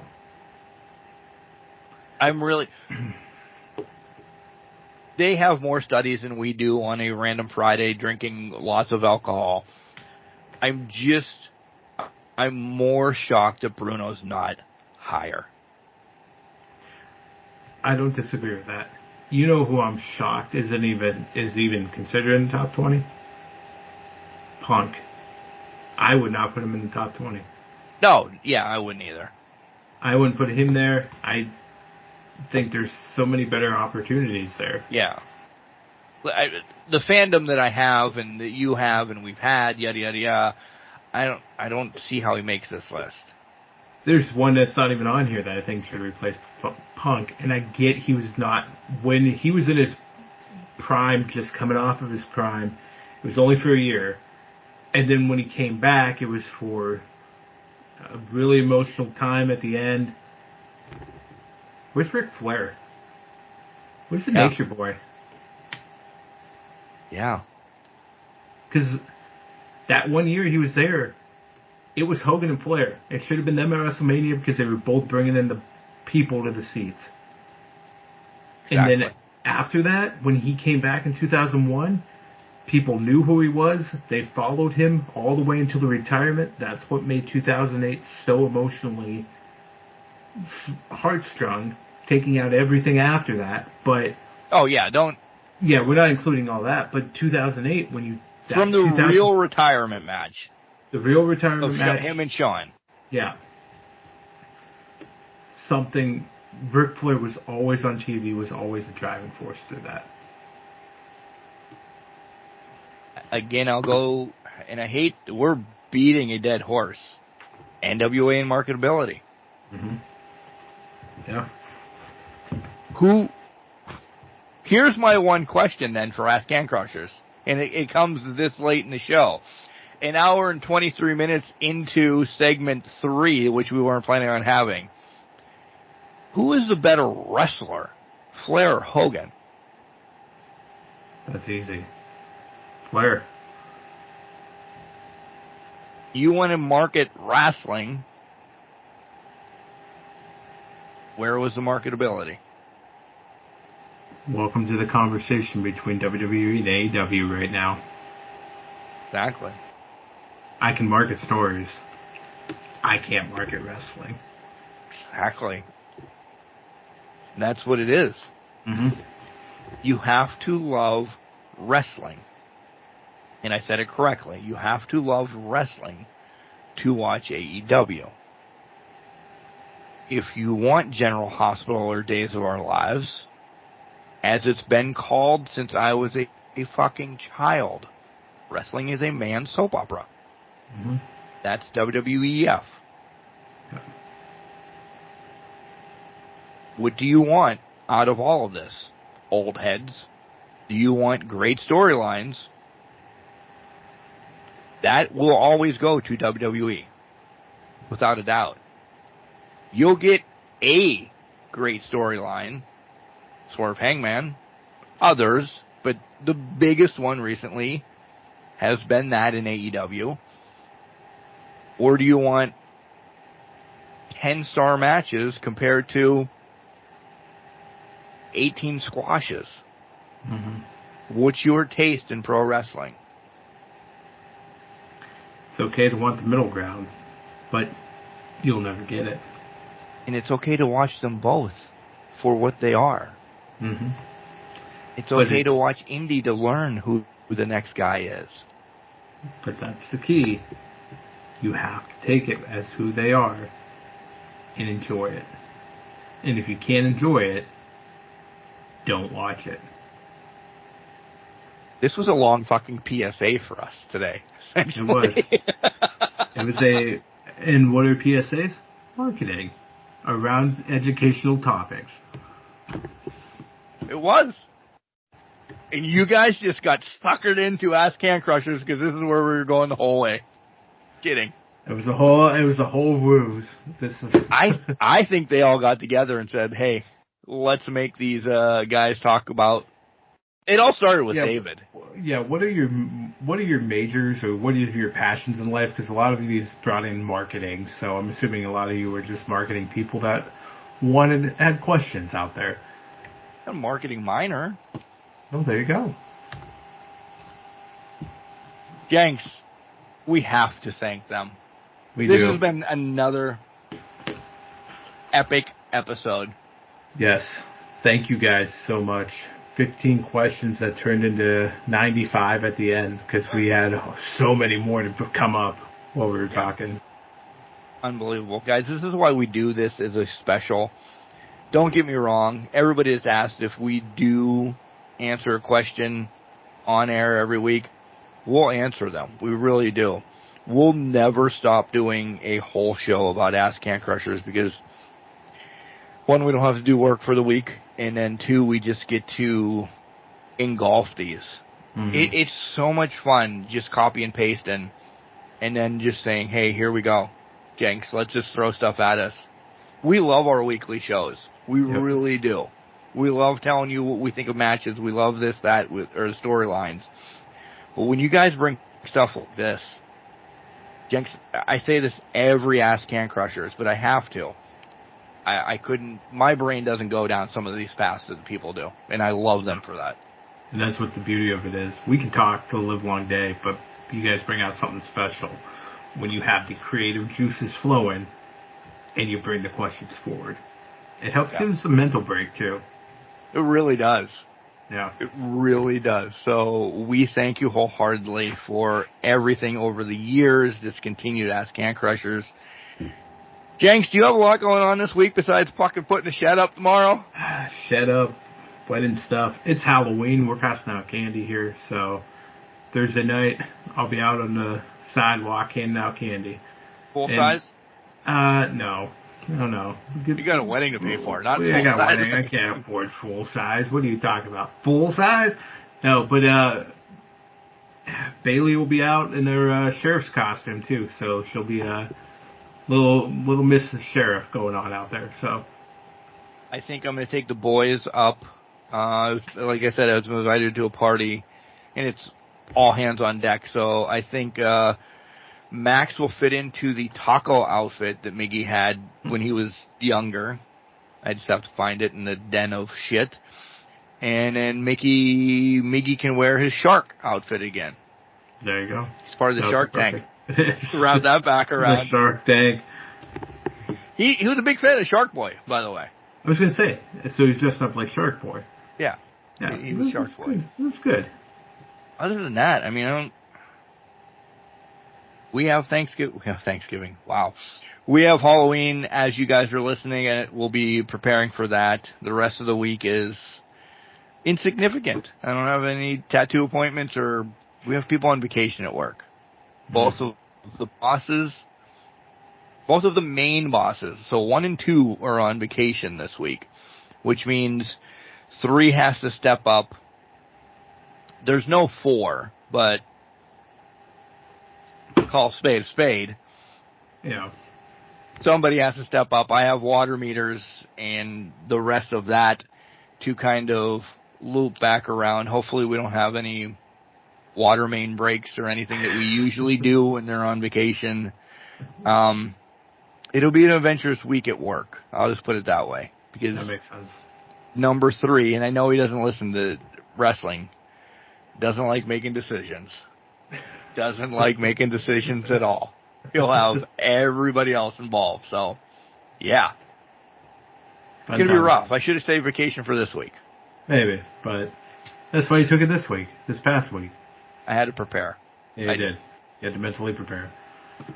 Remember, just because you're trash doesn't mean you can't do great things. You're a garbage can, not a garbage cannot. Make sure you tell your loved ones that you love them. Because you never know. Whoop, whoop.